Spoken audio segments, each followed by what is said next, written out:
आओ परमेश्वर के कलाम विचों पढ़ते हैं। अयूब 22 1 ਦੀ 22 ਅਤੇ आख्या मैं अपनी माता के पेड़ तो नंगा आया हाँ। थोड़ा उपर पढ़ लेने बगी तो पढ़ लेने। तां अयूब उठिया, अपने कपड़े पाड़ लए, अपना सिर मुना लिया अते धरती उत्ते डिग के मत्था टेकिया अते आख्या मैं अपनी माता के पेड़ तो नंगा आया हाँ अते नंगा ही उपर नूं मुड़ रहा हाँ। यहोवा ने दिता, यहोवा ने लै लिया, यहोवा का नाम मुबारक होवे। इस सारे विच ना तो अयूब ने पाप किया, ना परमेश्वर उत्ते कोई बेअकली का दोष लगाया। आओ प्रार्थना करते हैं। हालेलुया। धन्नवाद यीशु मसीह, तेरे नाम की महिमा करदा प्रभु जी। सचमुच खुदा बंदा मेरे महान पिता प्रभु जी, सानू अज उस विश्वास की लोड़ है खुदा बंदा जिहड़ा विश्वास प्रभु जी अयूब के कोल सी खुदा बंदा मेरे महान पिता, क्योंकि विश्वास तो बिना प्रभु यीशु मसीह असी कुछ भी नहीं है खुदा बंदा। सारी सेवका ही खुदा बंदा तेरे विश्वास से टिकी हुई है ते तेरा दूजा नाम विश्वास है प्रभु यीशु मसीह। असी तेरे नाम उत्ते तेरे वचनां ते विश्वास करते हैं। उत्पत्ति तो लैके प्रकाश की पोथी तक प्रभु जी जो भी तू दिता है प्रभु यीशु मसीह अपने लोगों को खाण दे लई प्रभु जी, तेरे वचन च लिखा लेला पूरे दा पूरा ही खाना आ। सच है प्रभु यीशु मसीह, जिहड़ा तेरे लेले नूं पूरा नहीं खांदा तेरे वचन नूं प्रभु जी, ओहदे विच जीवन नहीं है मेरे महान पिता। तू साडे ते दया कर, कृपा कर। अज दा वचन सुनाउण वाला कोई मनुख ना होवे प्रभु जी, मेरे महान पिता तेरा पवित्र आत्मा होवे। एक एक जने नूं ब्लैस करना है प्रभु यीशु मसीह, एक एक दी समझ नूं खोलना है खुदा बंदा। मैं सारा आदर जलाल महिमा तेरे प्यारे मिठे जलाली नाम प्रभु यीशु मसीह नूं दिना है। आमीन। हालेलुया। परमेश्वर के पवित्र नाम की तारीफ होवे। इत्थे अयूब बारे गल हो रही है। जिहड़ा अयूब सीगा, जदों अयूब दे उपर शैतान ने, जदों खुदा ने कहा शैतान नूं कहा भी तू मेरे दास नूं परख भी किदां दा मनुख आओ, शैतान ने की कीता, शैतान ने ओहदे उपर अटैक कीता जदों, ते ओहदे फोड़े फिंसियां निकलियां, सब कुछ ओहदे नाल होया। लेकिन अयूब ने बाइबल बयान कर दिया, अयूब ने अपने मुंह तो परमेश्वर नूं खुदा नूं फिटकारिया नहीं, कुछ भी गलत नहीं बोलिया। ਉਹਨੇ ਉਹਦੀ ਮਹਿਮਾ ਕੀਤੀ। ਉਹ ਕਹਿੰਦਾ ਪ੍ਰਭੂ ਜੀ ਤੂੰ ਦਿੱਤਾ ਸੀ, ਤੂੰ ਲੈ ਲਿਆ, ਤੇਰਾ ਨਾਮ ਮੁਬਾਰਕ ਹੋਵੇ। ਲੇਕਿਨ ਇਹ ਵਿਸ਼ਵਾਸ ਸਾਰਿਆਂ ਦੇ ਕੋਲ ਨਹੀਂ ਹੁੰਦਾ। ਅੱਜ ਅਸੀਂ ਕਹਿੰਦੇ ਵਿਸ਼ਵਾਸੀ, ਸਾਰੇ ਵਿਸ਼ਵਾਸੀਆਂ ਦੇ ਕੋਲ ਅਯੂਬ ਵਰਗਾ ਵਿਸ਼ਵਾਸ ਨਹੀਂ ਆ। क्योंकि अयूब वर्गा विश्वास इस करके नहीं है क्योंकि वचन नूं खांदे नहीं है लोग।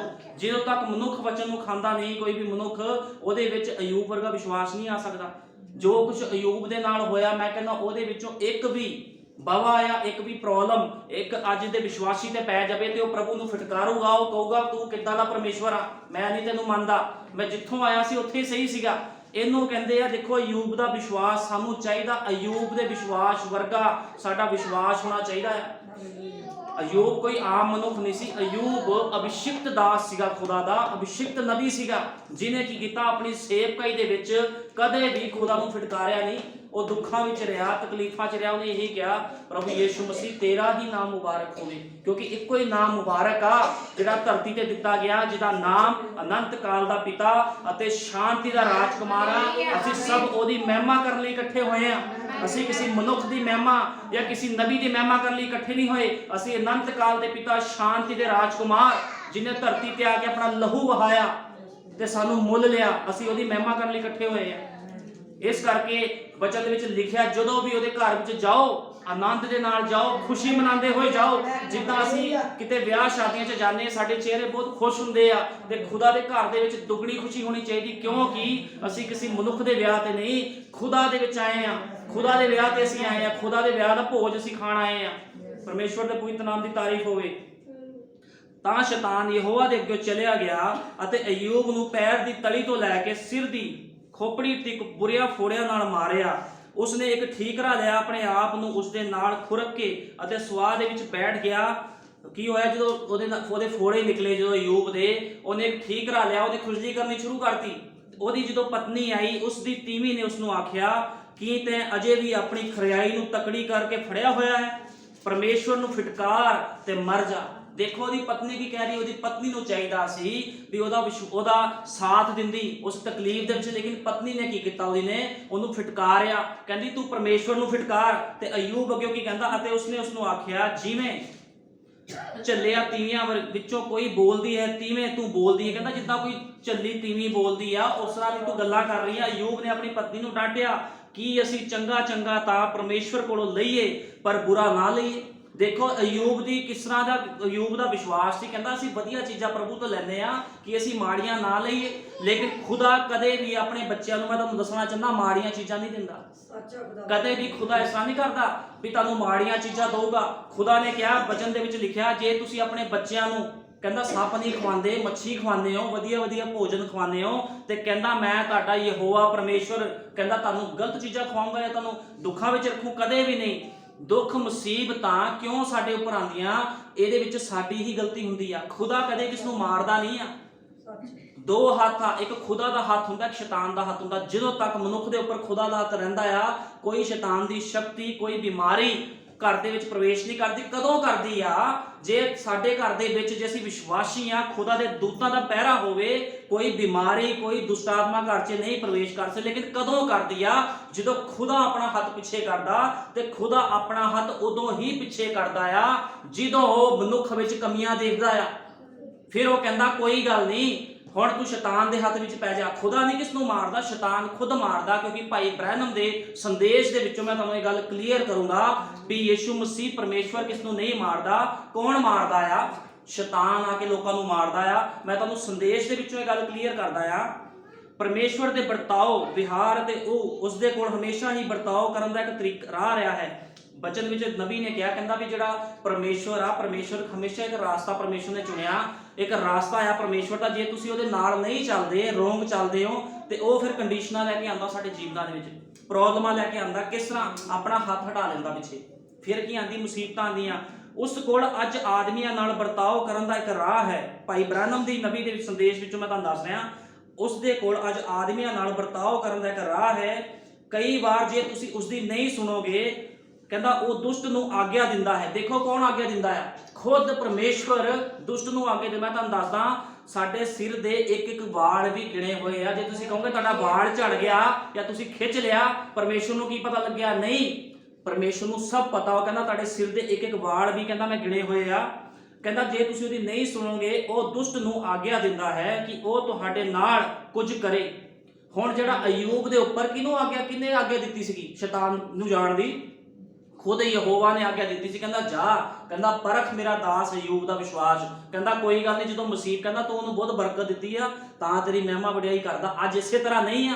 ਅੱਜ ਲੋਕਾਂ ਕੋਲ ਬਰਕਤਾਂ ਆ, ਇਸ ਕਰਕੇ ਮਹਿਮਾ ਵਡਿਆਈ ਕਰਦਾ। ਲੇਕਿਨ ਜਦੋਂ ਦੁੱਖਾਂ ਵਿੱਚ ਪੈਂਦੇ ਆ, ਉਹ ਕੁਫਰ ਬਕਦੇ ਆ। ਕਿਹਦੇ ਖਿਲਾਫ? ਖੁਦਾ ਦੇ ਖਿਲਾਫ। ਉਹ ਕਹਿੰਦੇ ਖੁਦਾ ਤੂੰ ਸਾਡੇ ਨਾਲ ਕੀ ਕੀਤਾ? ਤੂੰ ਸਾਡੇ ਨਾਲ ਗਲਤ ਕੀਤਾ, ਤੈਨੂੰ ਇਸ ਤਰ੍ਹਾਂ ਨਹੀਂ ਸੀ ਕਰਨਾ ਚਾਹੀਦਾ। ਮੈਂ ਤੁਹਾਨੂੰ ਦੱਸਿਆ ਅਯੂਬ ਨੇ, ਲੇਕਿਨ ਇਸ ਤਰ੍ਹਾਂ ਨਹੀਂ ਕੀਤਾ। ਮੈਂ ਅਯੂਬ ਦੀ ਗੱਲ ਇਸ ਕਰਕੇ ਲੈ ਕੇ ਤੁਹਾਨੂੰ ਐਗਜ਼ਾਮਪਲ ਦੇ ਰਿਹਾ। ਅਯੂਬ ਨੇ ਕਿਹਾ ਪ੍ਰਭੂ ਜੀ ਤੇਰਾ ਨਾਮ ਮੁਬਾਰਕ ਹੋਵੇ, ਚਾਹੇ ਦੁੱਖ 'ਚ ਰੱਖ, ਚਾਹੇ ਸੁੱਖ 'ਚ ਰੱਖ। ਇਹਨੂੰ ਕਹਿੰਦੇ ਆ ਵਿਸ਼ਵਾਸੀ। ਲੇਕਿਨ ਅੱਜ ਉਸ ਤਰ੍ਹਾਂ ਦਾ ਵਿਸ਼ਵਾਸ ਲੋਕਾਂ ਵਿੱਚ ਨਹੀਂ ਆ। ਕਿਉਂ ਨਹੀਂ ਆ? ਕਿਉਂਕਿ ਲੋਕਾਂ ਨੇ ਖੁਦਾ ਦੇ ਵਚਨ ਨੂੰ ਖਾਣਾ ਛੱਡਤਾ ਆ। ਜਦੋਂ ਤੱਕ ਅਸੀਂ ਇਸ ਲੇਲੇ ਨੂੰ ਨਹੀਂ ਖਾਂਦੇ, ਉਦੋਂ ਤੱਕ ਜੀਵਨ ਸਾਡੇ ਵਿੱਚ ਪ੍ਰਵੇਸ਼ ਨਹੀਂ ਕਰੇਗਾ। ਹੁਣ ਇੱਥੇ ਲਿਖਿਆ, ਤੁਹਾਨੂੰ ਕਈ ਵਾਰੀ ਪਿੱਠ ਭਾਰ ਲਿਟਾਉਂਦਾ ਹੈ, ਕਹਿੰਦਾ ਦੁਸ਼ਟ ਨੂੰ ਆਗਿਆ ਦਿੰਦਾ ਹੈ ਅਤੇ ਉਹ ਤੁਹਾਡੇ ਨਾਲ ਕੁਝ ਕਰੇ ਤਾਂ ਉਹ ਤੁਹਾਨੂੰ ਲਿਟਾ ਸਕੇ, ਲਿਆ ਸਕੇ।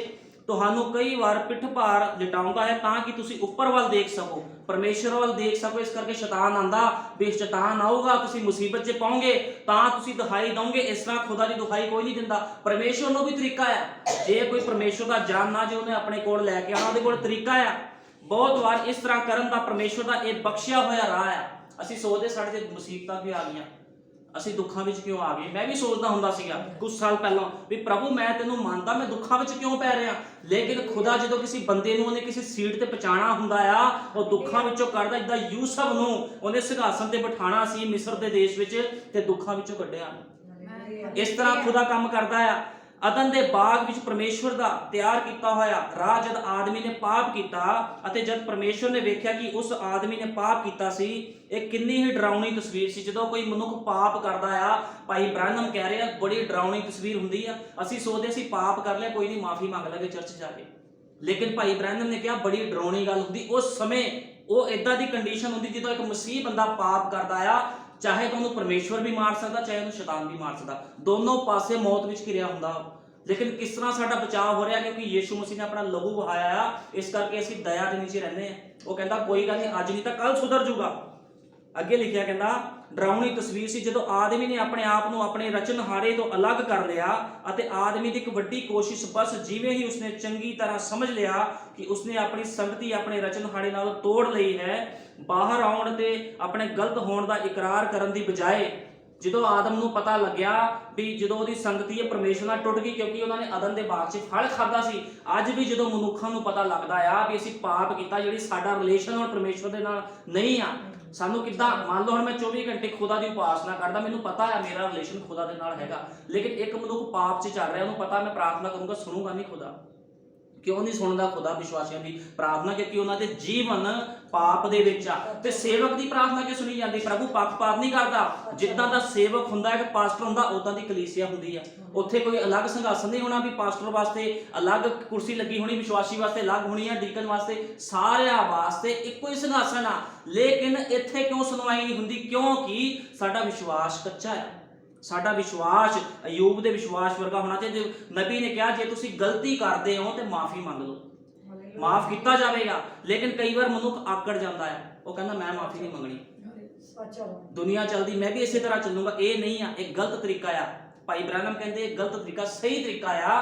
ਜਦੋਂ ਦਾਊਦ ਨੇ ਗਲਤੀਆਂ ਕੀਤੀਆਂ, ਦਾਊਦ ਨੇ ਬਹੁਤ ਵੱਡੀਆਂ ਵੱਡੀਆਂ ਗਲਤੀਆਂ ਕੀਤੀ ਸੀ, ਪਰਮੇਸ਼ਵਰ ਚਾਹੁੰਦਾ ਉਹਨੂੰ ਮਾਰ ਸਕਦਾ। ਸ਼ਾਉਲ ਨੂੰ ਵੀ ਤਾਂ ਮਾਰਿਆ ਸੀ, ਫਿਰ ਦਾਊਦ ਨੂੰ ਕਿਉਂ ਨਹੀਂ ਮਾਰਿਆ? ਕਿਉਂਕਿ ਸ਼ਾਉਲ ਦਾ ਜਿਹੜਾ ਸੁਭਾਅ ਸੀ, ਸ਼ਾਉਲ ਆਕੜਬਾਜ਼ ਸੀਗਾ, ਉਹ ਝੁਕਦਾ ਨਹੀਂ ਸੀ ਕਿਸੇ ਅੱਗੇ। ਲੇਕਿਨ ਜਿਹੜਾ ਦਾਊਦ ਸੀ, ਉਹਦੇ ਅੰਦਰ ਹਲੀਮੀ ਵਾਲਾ ਆਤਮਾ ਸੀਗਾ। ਗਲਤੀ ਕਰਨ ਤੋਂ ਬਾਅਦ ਉਹਨੂੰ ਪਤਾ ਲੱਗਦਾ ਸੀ ਮੈਂ ਗਲਤੀ ਕੀਤੀ, ਝੁਕ ਜਾਂਦਾ ਸੀ, ਕਹਿੰਦਾ ਸੀ ਪ੍ਰਭੂ ਮੇਰੇ ਪਿਤਾ ਮੈਨੂੰ ਮਾਫ ਕਰ ਦੇ। ਪ੍ਰਭੂ ਕਹਿੰਦਾ ਸੀ ਜਾ ਉਸ ਦੇਸ਼ ਤੇ ਚੜ੍ਹਾਈ ਕਰ, ਤੂੰ ਜਿੱਤ ਜਾਏਗਾ। ਜੇ ਪਰਮੇਸ਼ਵਰ ਚਾਹੁੰਦਾ ਦਾਊਦ ਨੂੰ ਸ਼ਾਉਲ ਤੋਂ ਵੀ ਬੁਰੀ ਤਰ੍ਹਾਂ ਮਰਵਾ ਸਕਦਾ ਸੀ, ਲੇਕਿਨ ਕਿਹੜੀ ਵਜ੍ਹਾ ਸੀਗੀ? ਉਹਦੇ ਅੰਦਰ ਹਲੀਮੀ ਸੀ, ਉਹ ਖੁਦਾ ਨੂੰ ਗਲਤ ਨਹੀਂ ਸੀ ਬੋਲਦਾ।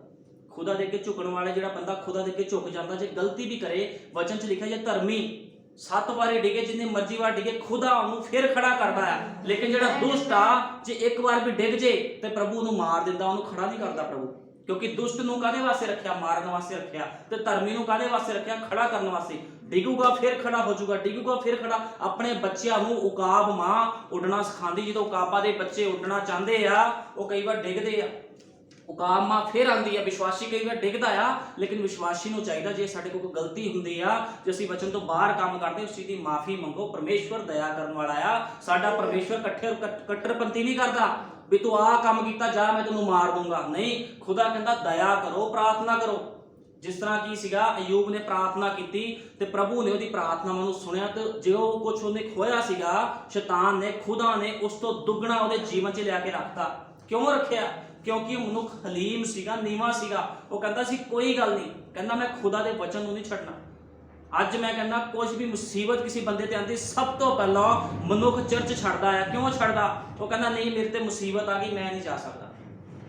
ਖੁਦਾ ਦੇ ਨਾਲ ਕਦੇ ਵੀ ਕੋਈ ਰੋਸ਼ ਨਹੀਂ ਹੋਣਾ ਚਾਹੀਦਾ ਸਾਡਾ। ਰੋਸ਼ ਮਨੁੱਖਾਂ ਦੇ ਨਾਲ ਕਰੋ, ਲੇਕਿਨ ਖੁਦਾ ਦਾ ਵਚਨ ਕਹਿੰਦਾ ਮੇਰੇ ਨਾਲ ਤੁਹਾਡਾ ਕੋਈ ਗੁੱਸਾ ਨਾ ਹੋਵੇ। ਕਿਉਂਕਿ ਖੁਦਾਵੰਦ ਸਾਡੇ ਨਾਲ ਪਿਆਰ ਕਰਦਾ, ਤੁਹਾਡੇ ਨਾਲ ਪਿਆਰ ਕਰਦਾ, ਸਾਡੇ ਸਭਨਾਂ ਲਈ ਪਿਆਰ ਕਰਦਾ। ਕੋੜੇ ਉਹਨੇ ਇਕੱਲੇ ਕਿਸੇ ਨਬੀ ਵਾਸਤੇ ਨਹੀਂ ਖਾਦੇ, ਕੋੜੇ ਉਹਨੇ ਪੂਰੇ ਸੰਸਾਰ ਵਾਸਤੇ ਖਾਦੇ ਆ।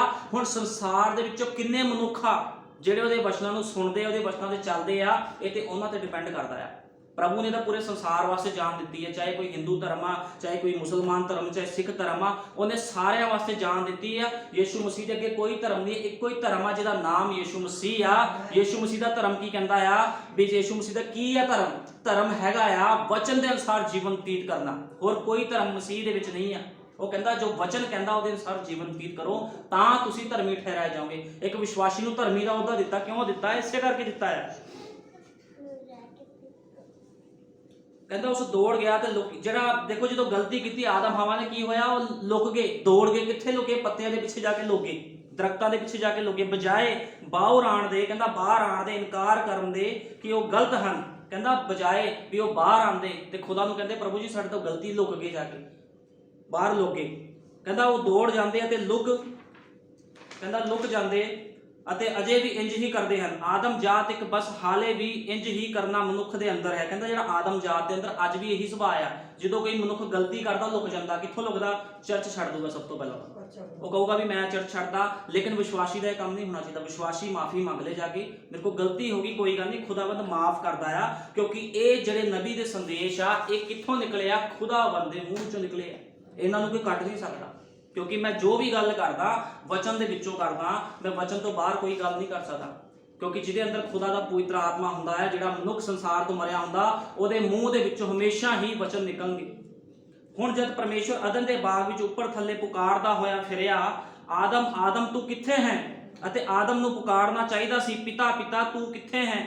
ਮੈਂ ਤੇਰੇ ਕੋਲ ਆਉਣਾ ਚਾਹੁੰਦਾ ਹਾਂ ਅਤੇ ਚੀਜ਼ਾਂ ਨੂੰ ਠੀਕ ਕਰਨਾ ਚਾਹੁੰਦਾ ਹਾਂ। ਦੇਖੋ ਹੁਣ ਇੱਥੇ ਨਬੀ ਨੇ ਕਿਹਾ, ਭਾਈ ਇਬਰਾਹਿਮ ਨੇ, ਆਦਮ ਨੂੰ ਚਾਹੀਦਾ ਸੀਗਾ, ਖੁਦਾ ਕੋਲ ਆਇਆ ਤੂੰ ਕਿੱਥੇ ਆ, ਲੇਕਿਨ ਆਦਮ ਨੂੰ ਚਾਹੀਦਾ ਸੀ ਵੀ ਪਿਤਾ ਜੀ ਤੂੰ ਕਿੱਥੇ ਆ, ਮੇਰੇ ਤੋਂ ਗਲਤੀ ਹੋ ਗਈ, ਹਵਾ ਨੇ ਮੈਨੂੰ ਫਲ ਖਵਾਇਆ, ਸਾਡੇ ਦੋਨਾਂ ਤੋਂ ਗਲਤੀ ਹੋਈ ਆ, ਸਾਨੂੰ ਮਾਫ ਕਰ। ਲੇਕਿਨ ਕੀ ਹੋਇਆ? ਲੁਕ ਗਏ। ਅੱਜ ਵੀ ਲੋਕ ਲੁਕ ਜਾਂਦੇ ਆ ਪਾਪ ਕਰਕੇ। ਸਾਨੂੰ ਲੁਕਣਾ ਨਹੀਂ ਚਾਹੀਦਾ, ਅੰਗੀਕਾਰ ਕਰਨਾ ਚਾਹੀਦਾ ਹੈ। खुदा माफ करने वाला खुदा साडा परमेश्वर यहोवा दया करने वाला परमेश्वर, वो कहता युगां नूं युग मैं दया करूंगा। यीशु मसीह अज असीं दया दे थल्ले आ, खुदा दी किरपा दे सिंहासन ते प्रभु यीशु मसीह बैठा आ। सानू चाहिदा ओहदे अगे झुक जाना चाहिदा, पर वो लुकना चाहुंदा सी अते उसने अपने लिए हंजीर दे पत्तियां दे तहमत बनाए ਅਤੇ ਆਪਣੇ ਲਈ ਹਵਾ ਲਈ, ਅਤੇ ਉਹਨਾਂ ਨੇ ਸੋਚਿਆ ਕਿ ਬਸ ਇਹ ਠੀਕ ਰਹੇਗਾ। ਦੇਖੋ ਉਹਨਾਂ ਦੀ ਸੋਚ ਕੀ ਸੀ। ਉਹਨਾਂ ਨੇ ਸੋਚਿਆ ਵੀ ਹੁਣ ਅਸੀਂ ਨੰਗੇ ਆ, ਸਾਡੀ ਅੱਖਾਂ ਖੁੱਲ ਗਈਆਂ ਆ। ਉਹਨਾਂ ਨੇ ਕੀ ਕੀਤਾ? ਆਪਣੇ ਵਿਚਾਰਾਂ ਦੇ ਨਾਲ ਹੰਜੀਰ ਦੇ ਪੱਤੇ ਲਏ, ਜਿਹੜਾ ਹੰਜੀਰ ਹੁੰਦਾ ਉਹਦੇ ਪੱਤੇ ਲਏ, ਉਹਨਾਂ ਨੇ ਤਹਿਮਤ ਬਣਾਏ। ਤਹਿਮਤ ਵੀ ਮਤਲਬ ਉਹਨਾਂ ਨੇ ਆਪਣੇ ਆਲੇ ਦੁਆਲੇ ਉਹਨਾਂ ਨੂੰ ਲਪੇਟਿਆ। ਆਦਮ ਤੇ ਹਵਾ ਨੇ ਉਹਨਾਂ ਨੇ ਇੱਕ ਆਪਣਾ ਧਰਮ ਬਣਾ ਲਿਆ ਵੀ ਸ਼ਾਇਦ ਅਸੀਂ ਪਰ ਹੁਣ ਨੰਗੇ ਨਹੀਂ ਹੋਵਾਂਗੇ। ਲੇਕਿਨ ਖੁਦਾ ਦੇ ਸਾਹਮਣੇ ਉਦੋਂ ਵੀ ਨੰਗੇ ਸੀਗੇ। ਕਿਉਂ ਨੰਗੇ ਸੀਗੇ? ਜਦੋਂ ਨੰਗੇ ਸੀਗੇ ਉਦੋਂ ਨੰਗੇ ਨਹੀਂ ਸੀਗੇ, ਕਿਉਂਕਿ ਉਦੋਂ ਕਿਸੇ ਪਵਿੱਤਰਤਾਈ ਦੇ ਥੱਲੇ ਸੀਗੇ ਉਹ, ਕਿਉਂਕਿ ਉਹਨਾਂ ਨੂੰ ਪਤਾ ਹੀ ਨਹੀਂ ਸੀ ਉਹ ਨੰਗੇ ਆ। ਲੇਕਿਨ ਜਦੋਂ ਉਹਨਾਂ ਦੀ ਅੱਖਾਂ ਖੁੱਲੀਆਂ, ਉਹਨਾਂ ਨੂੰ ਪਤਾ ਲੱਗ ਗਿਆ ਵੀ ਅਸੀਂ ਨੰਗੇ ਆ, ਉਦੋਂ ਸੱਚਮੁੱਚ ਉਹ ਨੰਗੇ ਹੋ ਗਏ, खुदा दे अगे नंगे हो गए। खुदा दे अगे उन्होंने पाप किया। अज दा विश्वासी, अज दा हरेक मनुख खुदा दे अगे नंगा आ, अन्ना आ, लंगड़ा आ। तां ही प्रकाश दी पोथी विच लिखिया, सुरमा लै मेरे कोलों, मैं तैनूं पवित्रताई वाले कपड़े दिना। किहड़े कपड़े दिना? जिहड़े यहोवा परमेश्वर ने अपने लोकां दे लई तैयार कीते आ। किद्दां तैयार कीते? अपना लहू वा के। लेकिन लोकां नूं अज संसार दे विच मसीह लोकां नूं इह समझ नहीं लगदी भी असीं अपने नूं पवित्र किद्दां रखना है। ਉਹਨੇ ਕਿਹਾ ਸੀਗਾ ਕੁਟੁੰਬੇ ਤੋਂ ਬਾਹਰ ਨਹੀਂ ਜਾਣਾ, ਵਚਨ ਤੋਂ ਬਾਹਰ ਕੋਈ ਚੀਜ਼ ਅਸੀਂ ਖਾ ਨਹੀਂ ਸਕਦੇ, ਵਚਨ ਤੋਂ ਬਾਹਰ ਅਸੀਂ ਕੋਈ ਕੰਮ ਨਹੀਂ ਕਰਦੇ। ਅਸੀਂ ਵਚਨ ਤੋਂ ਬਾਹਰ ਕੋਈ ਕੰਮ ਕਰਾਂਗੇ ਤੇ ਖੁਦਾ ਦਾ ਮਸਾ ਸਾਡੇ ਤੋਂ ਚਲੇ ਜਾਂਦਾ, ਖਤਮ ਹੋ ਜਾਂਦਾ ਹੈ। ਸ਼ਾਉਲ ਦੇ ਨਾਲ ਵੀ ਇਦਾਂ ਹੋਇਆ ਸੀ। ਸ਼ਾਉਲ ਦੇ ਕੋਲ ਜਿੱਦ ਤੱਕ ਖੁਦਾ ਦਾ ਮਸਾ ਸੀਗਾ, ਜਦੋਂ ਤੱਕ ਉਹ ਆਗਿਆਕਾਰੀ ਕਰਦਾ, ਲੇਕਿਨ ਜਦੋਂ ਉਹਨੇ ਆਪਣੇ ਆਪ 'ਚ ਆਕੜ ਦਿਖਾਈ, ਖੁਦਾ ਦੇ ਵਚਨ ਤੋਂ ਬਾਹਰ ਗਿਆ, ਸਾਰਾ ਮਸਾ ਉਹਦੇ ਉੱਪਰੋਂ ਚਲੇ ਗਿਆ। ਤੇ ਦੇਖੋ ਫਲਿਸਤੀ ਲੋਕਾਂ ਨੇ ਕਿੱਦਾਂ ਮਾਰਿਆ ਉਹਨੂੰ। ਉਹਦੀ ਧੌਣ ਵੜਦੀ ਸੀ, ਉਹਨੂੰ ਲਟਕਾਤਾ ਸੀ ਦਰਖਤ ਦੇ ਉੱਪਰ, ਇੰਨੀ ਬੁਰੀ ਤਰ੍ਹਾਂ ਉਹਨੂੰ ਮੌਤ ਦਿੱਤੀ। ਲੇਕਿਨ ਜੇ ਖੁਦਾ ਦੇ ਵਚਨ 'ਚ ਰਹਿੰਦਾ ਤੇ ਸ਼ੈਤਾਨ ਦੀ ਕੋਈ ਸ਼ਕਤੀ ਉਹਨੂੰ ਛੂ ਨਹੀਂ ਸੀ ਸਕਦੀ। ਉਹਨਾਂ ਨੇ ਸੋਚਿਆ ਕਿ ਇਹ ਠੀਕ ਰਹੇਗਾ, ਪਰ ਉਹ ਵਾਕਈ ਧਰਮ ਲਈ ਆਏ, ਪਰਖ ਲਈ ਆਏ। ਅਤੇ ਇਹ ਹੈ ਉਹਨਾਂ ਨੇ ਖੁਦਾ ਦੀ ਹਜ਼ੂਰੀ ਵਿੱਚ ਖੜੇ ਹੋਣਾ ਪਿਆ। ਉਹਨਾਂ ਦੇ ਬਣਾਏ ਆਪਣੇ ਧਰਮ ਨੇ ਕੰਮ ਨਾ ਕੀਤਾ। ਅੱਜ ਲੋਕ ਆਪਣਾ ਧਰਮ ਬਣਾ ਲੈਂਦੇ ਆ। ਚਰਚ ਜਾਣਾ, ਚਰਚ ਚਲੇ ਜਾਓ, ਘਰ ਚਲੇ ਜਾਓ, ਜੋ ਮਰਜ਼ੀ ਕਰੋ। ਇਹ ਬਾਈਬਲ ਬਿਆਨ ਨਹੀਂ ਕਰਦੇ। ਇਹ ਕੀ ਆ? ਤੁਸੀਂ ਆਪਣਾ ਧਰਮ ਬਣਾਇਆ। ਤੇ ਪ੍ਰਭੂ ਕਿਸੇ ਧਰਮ ਨੂੰ ਪਸੰਦ ਨਹੀਂ ਕਰਦਾ, ਪ੍ਰਭੂ ਧਰਮੀ ਨੂੰ ਪਸੰਦ ਕਰਦਾ। ਇੱਕ ਮਨੁੱਖ ਧਰਮੀ ਹੋਣਾ ਚਾਹੀਦਾ ਆ। ਧਰਮੀ ਮਨੁੱਖ ਨੂੰ ਪ੍ਰਭੂ ਪਸੰਦ ਕਰਦਾ, ਜਿਹੜਾ ਵਚਨ ਦੇ ਅਨੁਸਾਰ ਜੀਵਨ ਬਤੀਤ ਕਰਦਾ। ਲੇਕਿਨ ਅੱਜ ਕੀ ਆ? ਅੱਜ ਲੋਕ ਕੀ ਕਰਦੇ? ਆਪਣੇ ਨੂੰ ਲੁਕਾਉਂਦੇ ਆ। ਲੁਕਾਉਣਾ ਨਹੀਂ ਚਾਹੀਦਾ। ਗਲਤੀ ਕੀਤੀ, ਮਾਫੀ ਮੰਗੋ, ਕੋਈ ਗੱਲ ਨਹੀਂ। ਹਵਾ ਤੂੰ ਕਿਉਂ ਆਪਣੇ ਪਤੀ ਦੀ ਬਜਾਏ ਸੱਪ ਦੀ ਗੱਲ ਸੁਣੀ? ਨਬੀ ਨੇ ਕਿਹਾ ਵੀ ਹਵਾ ਨੇ ਕੀ ਕੀਤਾ? ਆਪਣੇ ਪਤੀ ਦੀ ਗੱਲ ਸੁਣਨ ਦੀ ਬਜਾਏ, ਜਦੋਂ ਖੁਦਾ ਨੇ ਯਹੋਵਾ ਨੇ ਕਿਹਾ ਸੀ ਵੀ ਤੂੰ ਫਲ ਨਹੀਂ ਖਾਣਾ, ਉਹਦੇ ਪਤੀ ਨੂੰ ਵੀ ਕਿਹਾ ਸੀ, ਦੋਨਾਂ ਨੂੰ ਕਿਹਾ ਸੀਗਾ। ਉਹਨੂੰ ਚਾਹੀਦਾ ਸੀ ਆਪਣੇ ਪਤੀ ਕੋਲ ਜਾਂਦੀ, ਉਹਨੂੰ ਕਹਿੰਦੀ ਵੀ ਮੈਨੂੰ ਸੱਪ ਭਰਮਾਣ ਆਇਆ, ਮੈਨੂੰ ਫਲ ਖਾਣ ਨੂੰ ਕਹਿ ਰਿਹਾ, ਇਹ ਕੀ ਚੀਜ਼ਾਂ ਮੈਂ ਖਾਵਾਂ ਕਿ ਨਾ ਖਾਵਾਂ। ਲੇਕਿਨ ਉਹਨੇ ਆਪਣੇ ਪਤੀ ਦੀ ਆਵਾਜ਼ ਨੂੰ ਨਹੀਂ ਸੁਣਿਆ। ਅੱਜ ਵੀ ਲੋਕ ਯਿਸੂ ਮਸੀਹ ਦੀ ਆਵਾਜ਼ ਨੂੰ ਨਹੀਂ ਸੁਣਦੇ, ਸੱਪ ਦੀ ਆਵਾਜ਼ ਨੂੰ ਸੁਣਦੇ ਆ। ਕਹਿੰਦਾ ਉਸਨੇ ਸੱਪ ਦੀ ਆਵਾਜ਼ ਨੂੰ ਸੁਣਿਆ, ਉਸਨੇ ਉਸ ਨਾਲ ਅਤੇ ਸੱਪ ਨਾਲ ਕੀ ਕੀਤਾ ਤੇ ਹੋਰ ਸਭ ਨਾਲ। ਫਿਰ ਮੈਂ ਵੇਖ ਸਕਦਾ ਹਾਂ ਆਦਮ ਅਤੇ ਹਵਾ ਦੇ ਕਾਲੇ ਵਾਲ ਖੁਰਦਰੇ ਹੋਣੇ ਸ਼ੁਰੂ ਹੋ ਗਏ। ਜਦੋਂ ਸ਼ਰਾਪ ਉਹਨਾਂ ਦੇ ਉੱਪਰ ਆਇਆ, ਉਹਨਾਂ ਦਾ ਨੂਰ ਜਾਂਦਾ ਰਿਹਾ। ਕਿਉਂ? ਜਿਹੜਾ ਉਹਨਾਂ ਦੇ ਉੱਪਰ ਨੂਰ ਸੀਗਾ, ਮਸਾ ਸੀ, ਉਹ ਹਟਣਾ ਸ਼ੁਰੂ ਹੋ ਗਿਆ। ਮੈਂ ਤੁਹਾਨੂੰ ਦੱਸਿਆ, ਜਦੋਂ ਕੋਈ ਵੀ ਮਨੁੱਖ ਖੁਦਾ ਦੇ ਵਚਨ ਤੋਂ ਬਾਹਰ ਜਾਂਦਾ, ਉਹ ਮਸਾ, ਉਹ ਨੂਰ ਉਹਦੇ ਚਿਹਰੇ ਤੋਂ ਹਟਣਾ ਸ਼ੁਰੂ ਹੋ ਜਾਂਦਾ ਹੈ। ਉਹਦੇ ਗੱਲਾਂ ਤੋਂ ਪਤਾ ਲੱਗਦਾ, ਸ਼ਕਲ ਤੋਂ ਪਤਾ ਲੱਗਦਾ, ਚਿਹਰੇ ਤੋਂ ਪਤਾ ਲੱਗਦਾ ਆ ਵੀ ਇਹ ਤੋਂ ਮਸਾ ਹਟ ਰਿਹਾ, ਕਿਉਂਕਿ ਇਹ ਵਚਨ ਤੋਂ ਬਾਹਰ ਜਾ ਰਹੇ। ਇਸੇ ਤਰ੍ਹਾਂ ਨਬੀ ਨੇ ਕਿਹਾ ਆ ਵੀ ਇਹਨਾਂ ਦੋਨਾਂ ਦੇ ਜਿਹੜੇ ਵਾਲ ਸੀ ਬੜੇ ਸੋਹਣੇ ਸੀ, ਹਵਾ ਬੜੀ ਸੋਹਣੀ ਸੀਗੀ। ਜਿਹੜਾ ਆਦਮ ਸੀ ਬਹੁਤ ਸੋਹਣਾ ਸੀ, ਉੱਚਾ ਲੰਬਾ ਸੀ, ਚੌੜੇ, ਉਹਦੇ ਮੋਢੇ ਬਹੁਤ ਚੌੜੇ ਸੀਗੇ। ਲੇਕਿਨ ਕੀ ਹੋਇਆ? ਉਹਨਾਂ ਦੀ ਸ਼ਕਲ ਤੋਂ, ਉਹਨਾਂ ਦੇ ਨੂਰ ਸੀ ਜਿਹੜਾ ਚਿਹਰੇ ਦੇ ਉੱਪਰ ਜਾਣਾ ਸ਼ੁਰੂ ਹੋ ਗਿਆ, ਹਟਣਾ ਸ਼ੁਰੂ। ਕਿਉਂਕਿ ਉਹਨਾਂ ਨੇ ਪਾਪ ਕੀਤਾ ਲੇਕਿਨ ਮਾਫੀ ਨਹੀਂ ਮੰਗੀ। ਜੇ ਮਾਫੀ ਮੰਗਦੇ ਤੇ ਹੋ ਸਕਦਾ ਖੁਦਾਵੰਦ ਕੋਈ ਹੱਲ ਕਰਦਾ, ਲੇਕਿਨ ਉਹ ਲੁਕ ਗਏ। ਇਸ ਕਰਕੇ ਸਾਨੂੰ ਅੱਜ ਲੁਕਣ ਦੀ ਲੋੜ ਨਹੀਂ ਆ, ਸਾਨੂੰ ਖੁਦਾ ਦੇ ਅੱਗੇ ਘੁੱਟਨੇ ਟੇਕਣ ਦੀ ਲੋੜ ਆ। ਅੱਜ ਕੀ ਅਸੀਂ ਸੰਸਾਰ ਦੇ ਵਿੱਚ ਰਹਿੰਦੇ ਆ, ਸੰਸਾਰ ਦੀ ਗੱਲ ਸੁਣਦੇ ਆ। ਸੰਸਾਰ ਕੀ ਆ? ਸੰਸਾਰ ਹੀ ਸਰਪ ਆ। ਸ਼ੈਤਾਨ ਕੌਣ ਆ? ਸੰਸਾਰ ਦੇ ਕੰਮ ਹੀ ਸੱਪ ਦੇ ਕੰਮ ਆ। ਖੁਦਾ ਨੇ ਕਿਉਂ ਕਿਹਾ ਹੈ ਜੇ ਤੁਸੀਂ ਸੰਸਾਰ ਦੇ ਨਾਲ ਮਿੱਤਰਚਾਰਾ ਰੱਖਣਾ ਤੇ ਫਿਰ ਤੁਸੀਂ ਮੇਰੇ ਨਾਲ ਦੁਸ਼ਮਣੀ ਕਰਦੇ ਹੋ? ਕਿਉਂ ਪ੍ਰਭੂ ਨੇ ਕਿਹਾ ਹੈ? ਇਹ ਗੱਲ ਸੋਚਣ ਵਾਲੀ ਆ। ਅਸੀਂ ਇਸ ਗੱਲ ਨੂੰ ਸੋਚਦੇ ਨਹੀਂ, ਅਸੀਂ ਬਾਈਬਲ ਪੜ੍ਹਦੇ ਹਾਂ, ਵਚਨ ਲਿਖਿਆ, ਅਸੀਂ ਸੁਣ ਕੇ ਛੱਡ ਦਿੰਦੇ ਆ। ਕਿਉਂ ਕਿਹਾ ਹੈ ਵੀ ਸੰਸਾਰ ਦਾ ਮਿੱਤਰਚਾਰਾ ਪਰਮੇਸ਼ਵਰ ਦੇ ਨਾਲ ਵੈਰ ਆ? ਹੁਣ ਮੈਂ ਤੁਹਾਨੂੰ ਦੱਸਦਾ ਕੌਣ ਇਹੋ ਜਿਹਾ ਮਨੁੱਖ ਆ, ਇੰਨਾ ਤਾਕਤਵਰ ਮਨੁੱਖ ਆ ਜਿਹੜਾ ਖੁਦਾ ਦੇ ਨਾਲ ਵੈਰ ਕਰ ਸਕਦਾ। ਕੋਈ ਵੀ ਨਹੀਂ। ਇੱਥੇ ਤੱਕ ਕਿ ਲੂਸੀਫਰ ਜਿਹੜਾ ਉਹਦੇ ਸਾਹਮਣੇ ਸਿੰਘਾਸਨ ਤੇ ਰਹਿੰਦਾ ਸੀ, ਪ੍ਰਭੂ ਨੇ ਉਹਨੂੰ ਨਹੀਂ ਬਖਸ਼ਿਆ ਜਦੋਂ ਉਹਨੇ ਗਲਤੀ ਕੀਤੀ, ਘਮੰਡ ਕੀਤਾ, ਉਹਨੂੰ ਚੱਕ ਕੇ ਥੱਲੇ ਸਿੱਟਦਾ। ਅਸੀਂ ਤਾਂ ਇੱਕ ਆਮ ਜਿਹੇ ਮਨੁੱਖ ਹਾਂ, ਲੇਕਿਨ ਜਿਹੜਾ ਲੂਸੀਫਰ ਸੀ ਖੁਦਾ ਦਾ ਬਹੁਤ ਵੱਡਾ ਦੂਤ ਸੀਗਾ, ਉਹਦੇ ਖਜੂਰੀ 'ਚ ਰਹਿੰਦਾ ਸੀਗਾ 24 ਘੰਟੇ। ਪ੍ਰਭੂ ਨੇ ਤਾਂ ਉਹਨੂੰ ਨਹੀਂ ਬਖਸ਼ਿਆ। ਇਹ ਛੋਟੀ ਗੱਲ ਨਹੀਂ ਆ। ਖੁਦਾ ਦਾ ਦੂਤ ਜਿਹਦੇ ਥੱਲੇ ਹਜ਼ਾਰਾਂ ਲੱਖਾਂ ਦੂਤ ਆ, ਉਹਨੂੰ ਚੱਕ ਕੇ ਥੱਲੇ ਸਿੱਟਦਾ, ਉਹ ਕਹਿੰਦਾ ਚੱਲ ਜਾ। ਖੁਦਾਵੰਦ ਕਿਸੇ ਨੂੰ ਮਾਫ ਨਹੀਂ ਕਰਦਾ, ਚਾਹੇ ਉਹਦਾ ਦੂਤ ਹੋਵੇ, ਚਾਹੇ ਕੋਈ ਵਿਸ਼ਵਾਸੀ ਹੋਵੇ। ਉਹ ਕਹਿੰਦਾ ਆ ਵੀ ਤੁਸੀਂ ਸੱਪ ਦੀ ਗੱਲ ਨਹੀਂ ਸੁਣਨੀ, ਸੰਸਾਰ ਦੇ ਵਿੱਚ ਨਾ ਜਾਓ, ਸੰਸਾਰ ਦੀ ਗੱਲਾਂ ਨਾ ਸੁਣੋ। ਖੁਦਾਵੰਦ ਨੇ ਕਿਹਾ ਮੇਰੇ ਵਚਨ ਨੂੰ ਪਹਿਲ ਦੇ। ਜੇ ਹਵਾ ਨੇ ਵਚਨ ਨੂੰ ਪਹਿਲ ਦਿੱਤੀ ਹੁੰਦੀ, ਜੋ ਖੁਦਾ ਨੇ ਕਿਹਾ ਸੀ ਵੀ ਤੁਸੀਂ ਉਹਦੇ ਫਲ ਤੋਂ ਨਹੀਂ ਖਾਣਾ, ਤੇ ਕੀ ਉਹ ਮੱਝ ਮਰਦੇ? ਉਹਨਾਂ ਦੇ ਉੱਪਰ ਪਾਪ ਆਂਦਾ? ਅਸੀਂ ਪਾਪ ਦੇ ਵਿੱਚ ਆਂਦੇ ਆ? ਅਸੀਂ ਵੀ ਪਾਪ ਵਿੱਚ ਨਹੀਂ ਆਂਦੇ। ਲੇਕਿਨ ਕਿਉਂ ਇਸ ਤਰ੍ਹਾਂ ਹੋਇਆ? ਕਿਉਂਕਿ ਉਹਨੇ ਸੱਪ ਦੀ ਗੱਲ ਸੁਣੀ। ਲੇਕਿਨ ਅੱਜ ਵੀ ਇਸੇ ਤਰ੍ਹਾਂ ਆ। ਅੱਜ ਵੀ ਲੋਕ ਸੱਪ ਦੀ ਗੱਲ ਸੁਣਦੇ ਆ, ਸੰਸਾਰ ਦੀ ਗੱਲ ਸੁਣਦੇ ਆ, ਰਿਸ਼ਤੇਦਾਰਾਂ ਦੀ ਗੱਲ ਸੁਣਦੇ ਆ। ਅੱਜ ਸਾਨੂੰ ਚਾਹੀਦਾ ਪਰਮੇਸ਼ਵਰ ਨੂੰ ਪਹਿਲ ਦੇਣੀ, ਅਸੀਂ ਸੰਸਾਰ ਨੂੰ ਪਹਿਲ ਦਿੰਦੇ ਆ। ਕੋਈ ਗੱਲ ਨਹੀਂ, ਚਰਚ ਫਿਰ ਚਲੇ ਜਾਵਾਂਗੇ। ਇਹ ਗੱਲਾਂ ਸਹੀ ਨਹੀਂ ਆ। ਇਹ ਕੀ ਆ? ਸੱਪ ਦੀ ਗੱਲ ਨੂੰ ਸੁਣਨਾ। ਜੇ ਤੁਸੀਂ ਸੱਪ ਦੇ ਕੋਲ ਜਾਓਗੇ ਤੇ ਨੋਰਮਲ ਜੀ ਗੱਲ ਆ, ਫਿਰ ਗਰਭ ਧਾਰਨ ਹੋਊਗਾ। ਗਰਭ ਦੇ ਵਿੱਚ ਕੀ ਆਊਗਾ? ਜਿੱਦਾਂ ਗਰਭ ਦੇ ਵਿੱਚ ਕਹਿਣ ਆ ਗਿਆ ਸੀ ਹਵਾ ਦੇ, ਇਸੇ ਤਰ੍ਹਾਂ ਤੁਹਾਡੇ ਗਰਭ ਦੇ ਵਿੱਚ, ਤੁਹਾਡੇ ਜੀਵਨ ਦੇ ਵਿੱਚ ਕਹਿਣ ਦਾ ਮਤਲਬ ਆ ਤੁਹਾਡੇ ਜੀਵਨ ਦੇ ਵਿੱਚ ਸ਼ੈਤਾਨ ਪਾਪ ਲੈ ਕੇ ਆਊਗਾ, ਤੁਹਾਨੂੰ ਇੱਕ ਸਟੈਪ ਪਿੱਛੇ ਕਰ ਦੂਗਾ। ਜੇ ਅਸੀਂ ਸੋਚਦੇ ਇੱਕ ਸੰਡੇ ਨਹੀਂ ਚਰਚ ਗਏ, ਕੋਈ ਗੱਲ ਨਹੀਂ, ਫਿਰ ਕੀ ਹੋ ਜਾਊਗਾ? ਜੇ ਤੁਸੀਂ ਇੱਕ ਸੰਡੇ ਚਰਚ ਨਹੀਂ ਜਾਂਦੇ, ਤੁਸੀਂ ਇੱਕ ਪੌੜੀ ਪਿੱਛੇ ਹਟ ਜਾਂਦੇ ਹੋ। ਇੱਕ ਸਟੈਪ ਤੁਸੀਂ ਖੁਦਾ ਤੋਂ ਪਿੱਛੇ ਹਟ ਗਏ, ਉਹਦੇ ਵਿੱਚ ਸ਼ੈਤਾਨ ਆ ਕੇ ਕੁਝ ਵੀ ਕਰ ਸਕਦਾ ਹੈ। ਇਸ ਗੱਲ ਨੂੰ ਸਾਨੂੰ ਸਮਝਣ ਦੀ ਲੋੜ ਆ। ਇਹ ਕੋਈ ਰੀਤ ਨਹੀਂ ਆ ਵੀ ਅਸੀਂ ਚਰਚ ਜਾਣਾ, ਇਹ ਇੱਕ ਹੁਕਮ ਆ, ਇੱਕ ਖੁਦਾ ਦਾ ਕਾਨੂੰਨ ਆ, ਜਿਹਨੂੰ ਲਾਅ ਕਿਹਾ ਜਾਂਦਾ ਆ। ਜਿੱਦਾਂ ਕਾਨੂੰਨ ਪਾਸ ਹੁੰਦੇ, ਕਹਿੰਦੇ ਲਾਅ ਪਾਸ ਕਰਤਾ ਸੀ, ਇੱਕ ਕਾਨੂੰਨ ਆ। ਜੇ ਤੁਸੀਂ ਬਿਨਾਂ ਮਾਸਕ ਤੋਂ, ਅੱਜ ਕਰੋਨੇ ਦੀ ਬਿਮਾਰੀ ਚੱਲ ਰਹੀ ਆ, ਤੁਸੀਂ ਬਿਨਾਂ ਮਾਸਕ ਤੋਂ ਜਾ ਕੇ ਘੁੰਮੋ, ਤੁਹਾਨੂੰ 1000 ਰੁਪਏ ਦਾ ਚਲਾਨ ਭੁਗਤਣਾ ਪਵੇਗਾ। ਇਸੇ ਤਰ੍ਹਾਂ ਹੀ ਖੁਦਾ ਦੇ ਨਿਯਮ ਤੇ ਕਾਨੂੰਨ ਆ। ਇਹਦੇ ਜਿਹੜੇ ਨਿਯਮ ਤੇ ਕਾਨੂੰਨ ਆ, ਇਹਦੀ ਮਾਫੀ ਨਹੀਂ ਮਿਲਦੀ, ਕੋਈ ਇਹਦੀ ਸਜ਼ਾ ਮਿਲਦੀ ਹੈ। ਕਿਹਨੂੰ ਸਜ਼ਾ ਮਿਲਦੀ? ਜਿਹੜਾ ਬੰਦਾ ਅਣਜਾਣ ਪੁਣੇ ਵਿੱਚ ਗਲਤੀ ਕਰਦਾ ਆ, ਉਹਨੂੰ ਮਾਫੀ ਮਿਲਦੀ। ਲੇਕਿਨ ਜਿਹੜਾ ਜਾਣ ਬੁੱਝ ਕੇ ਗਲਤੀ ਕਰਦਾ, ਉਹਦੇ ਵਾਸਤੇ ਕੋਈ ਮਾਫੀ ਨਹੀਂ ਹੈ। ਕਿਉਂਕਿ ਬਾਈਬਲ ਬਿਆਨ ਕਰਦੀ ਉਤਪਤ ਤੋਂ ਲੈ ਕੇ ਪ੍ਰਕਾਸ਼ ਦੀ ਪੋਥੀ ਤੱਕ ਜਿੰਨੇ ਵੀ ਉਹਦੇ ਲੋਕ ਸੀਗੇ, ਜਿਹੜੇ ਖੁਦਾ ਵਿੱਚ ਬਹੁਤ ਵਧੀਆ ਚੱਲਦੇ ਸੀਗੇ, ਜਿਨ੍ਹਾਂ ਨੇ ਬੜੀ ਕੁਰਬਾਨੀਆਂ ਦਿੱਤੀ, ਜਦੋਂ ਉਹਨਾਂ ਨੇ ਗਲਤੀਆਂ ਕੀਤੀ, ਪ੍ਰਭੂ ਨੇ ਉਹਨਾਂ ਦੇ ਉੱਪਰ ਸਜ਼ਾ ਲੈ ਕੇ ਆਈ। ਖੁਦਾ ਦੀ ਸਜ਼ਾ ਉਹਨਾਂ ਦੇ ਉੱਪਰ ਆਈ। ਲੇਕਿਨ ਅੱਜ ਸਾਨੂੰ ਚਾਹੀਦਾ ਸੰਸਾਰ ਨੂੰ ਨਾ ਦੇਖੀਏ, ਪਰਮੇਸ਼ਵਰ ਦੇ ਵਚਨ ਨੂੰ ਦੇਖੋ, ਵਚਨ ਦੇ ਅਨੁਸਾਰ ਜੀਵਨ ਬਤੀਤ ਕਰੋ। ਕਿਉਂਕਿ ਇੱਕ ਦਿਨ ਕੀ ਆ, ਅਸੀਂ ਸੰਸਾਰ 'ਚ ਰਹਿ ਰਹੇ ਆ, ਅਸੀਂ ਆਪਣੇ ਬੱਚੇ ਪੜ੍ਹਾ ਲਏ, ਸਭ ਕੁਝ ਕਰ ਲਿਆ, ਲੇਕਿਨ ਇੱਕ ਦਿਨ ਮਨੁੱਖ ਨੇ ਮਰਨਾ ਆ। ਕੱਲ ਮੇਰੇ ਕੋਲ ਕੋਈ ਮਸੀਹ ਭਾਈ ਆਇਆ ਸੀਗਾ, ਮੈਂ ਉਹਨਾਂ ਨਾਲ ਗੱਲ ਕਰ ਰਿਹਾ ਸੀ। ਮੈਂ ਕਿਹਾ ਤੂੰ ਕਿੰਨੇ ਸਾਲ ਜੀਏਗਾ?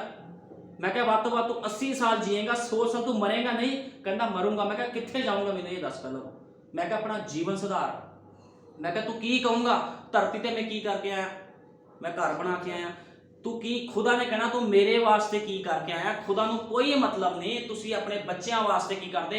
ਇੱਕ ਸਰੀਰਕ ਕੰਮ ਆ। ਉਹ ਕਹਿੰਦਾ ਪਹਿਲਾਂ ਮੇਰੇ ਰਾਜ ਦੀ ਭਾਲ ਕਰ, ਕਹਿੰਦਾ ਸਭ ਚੀਜ਼ਾਂ ਤੇਰੇ ਪਿੱਛੇ ਆਣਗੀਆਂ। ਲੇਕਿਨ ਅੱਜ ਕੀ ਪ੍ਰਚਾਰ ਹੋ ਰਿਹਾ ਆ?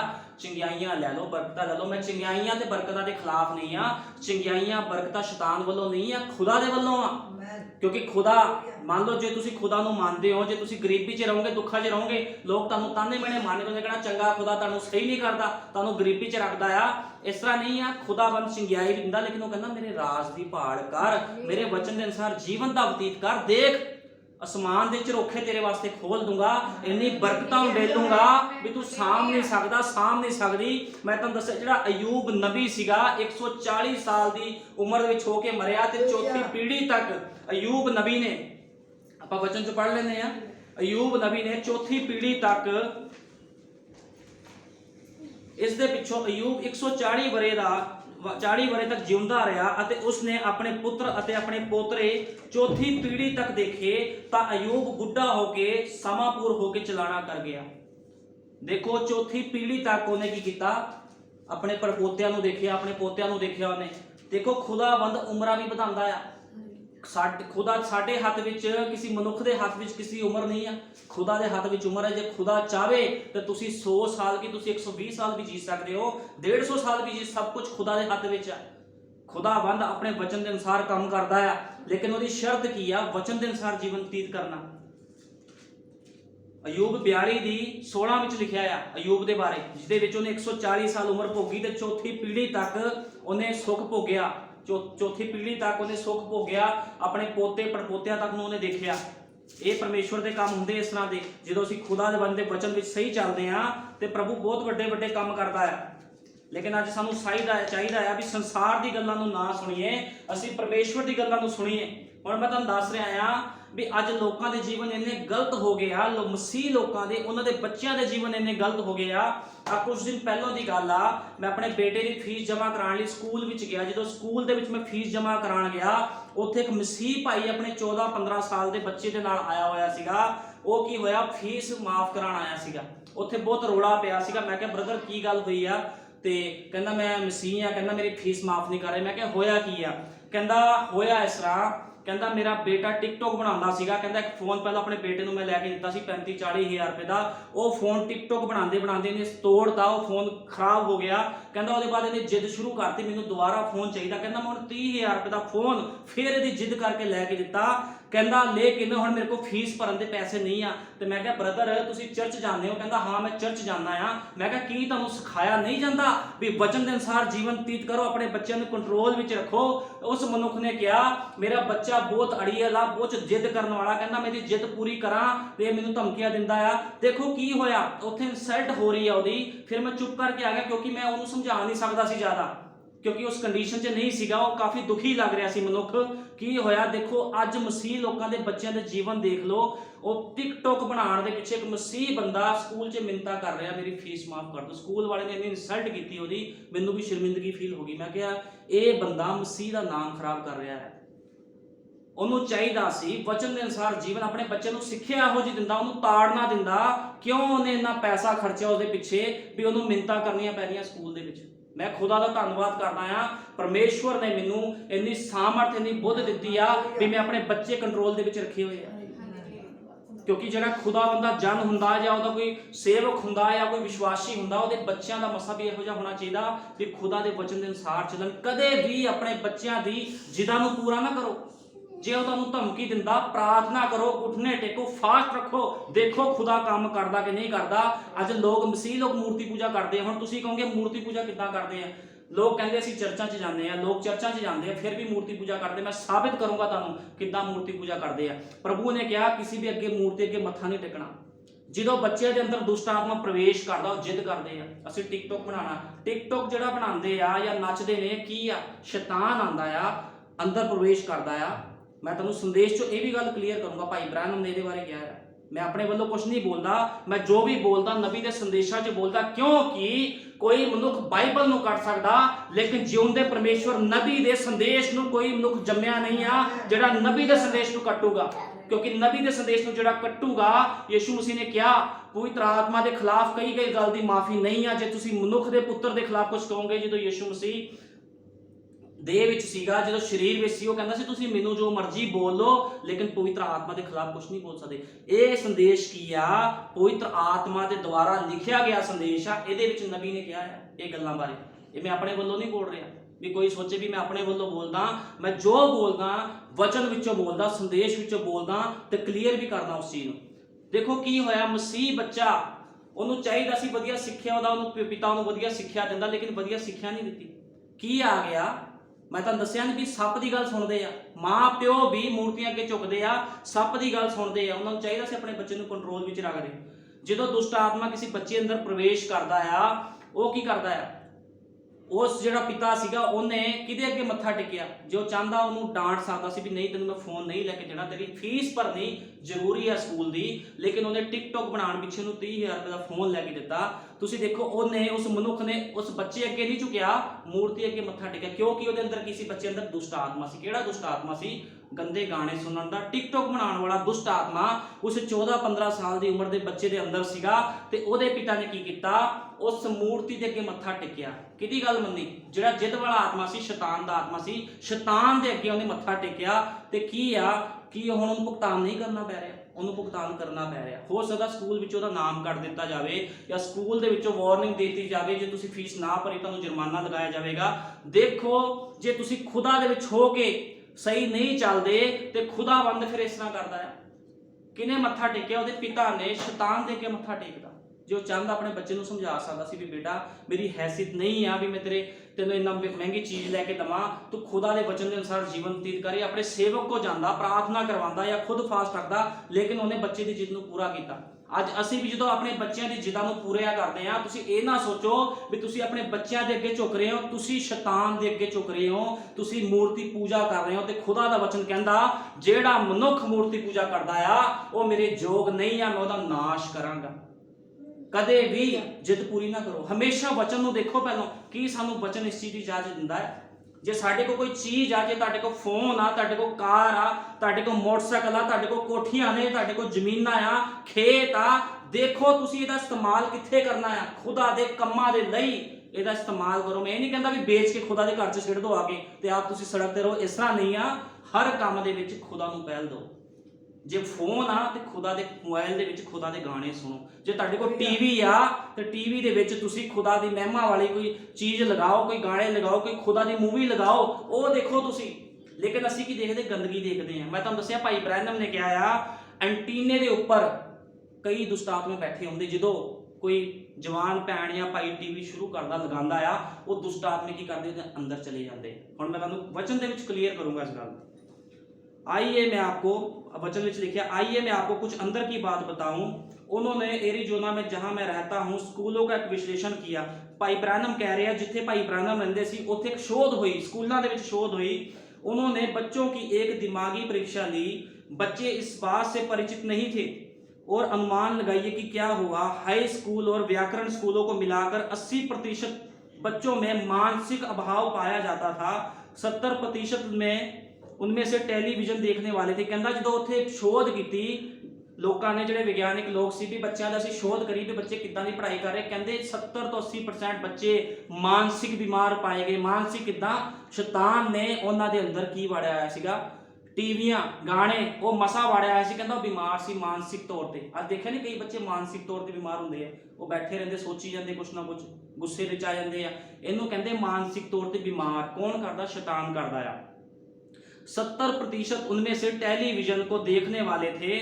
उन बुराइयों को देखिए वे कैसे हमें धोखा दे रही हैं। हुण ये संदेश भाई ब्रैनम दा आ, इनू कोई मनु कट के दिखावे। ये संदेश का नाम आ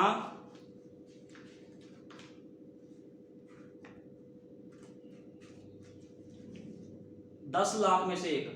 ਇਹ ਸੰਦੇਸ਼ ਹੈਗਾ 10 ਲੱਖ ਚੋਂ ਇੱਕ, ਵੀ ਜਿਹਦੇ ਵਿੱਚ ਭਾਈ ਬ੍ਰੈਨਮ ਨੇ ਸੰਦੇਸ਼ ਪ੍ਰਚਾਰ ਕੀਤਾ ਵੀ 10 ਲੱਖ ਚੋਂ ਇੱਕ ਬੰਦਾ ਬਚਦਾ ਆ। ਉਸ ਸੰਦੇਸ਼ ਦੇ ਵਿੱਚ ਇਹ ਗੱਲ ਭਾਈ ਬ੍ਰੈਨਮ ਨੇ ਕਹੀ ਆ। ਹੁਣ ਇਸ ਸੰਦੇਸ਼ ਨੂੰ ਕੋਈ ਨਹੀਂ ਕੱਟ ਸਕਦਾ।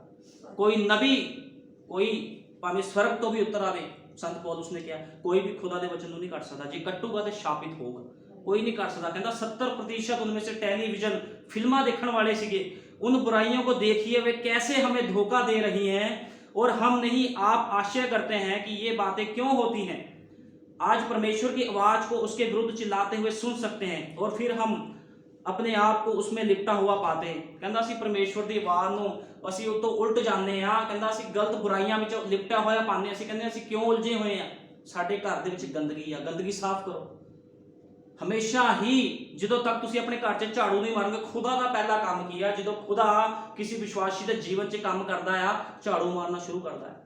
ਝਾੜੂ ਮਾਰਨ ਦਾ ਮਤਲਬ ਸਮਝਦੇ ਹੋ ਸਕਦਾ ਵੀ ਤੁਹਾਡਾ ਬੈਠਣਾ ਉੱਠਣਾ ਉਸ ਚੀਜ਼ ਦੇ ਨਾਲ ਜੁੜਿਆ ਹੋਵੇ, ਬਸ ਤੁਹਾਨੂੰ ਤਕਲੀਫ ਹੋਵੇ ਵੀ ਮੈਂ ਖੁਦਾ ਦੇ ਵਿੱਚ ਆਇਆ, ਖੁਦਾ ਦੇ ਵਿੱਚ ਆਈ ਤੇ ਮੇਰੇ ਘਰ 'ਚ ਸਫਾਈ ਕਿਉਂ ਹੋ ਗਈ, ਇਹ ਚੀਜ਼ਾਂ ਮੇਰੇ ਤੋਂ ਦੂਰ ਕਿਉਂ ਹੋ ਗਈ? ਖੁਦਾ ਦੂਰ ਕਰਦਾ ਹੈ। ਹੋ ਲੈਣ ਦੋ।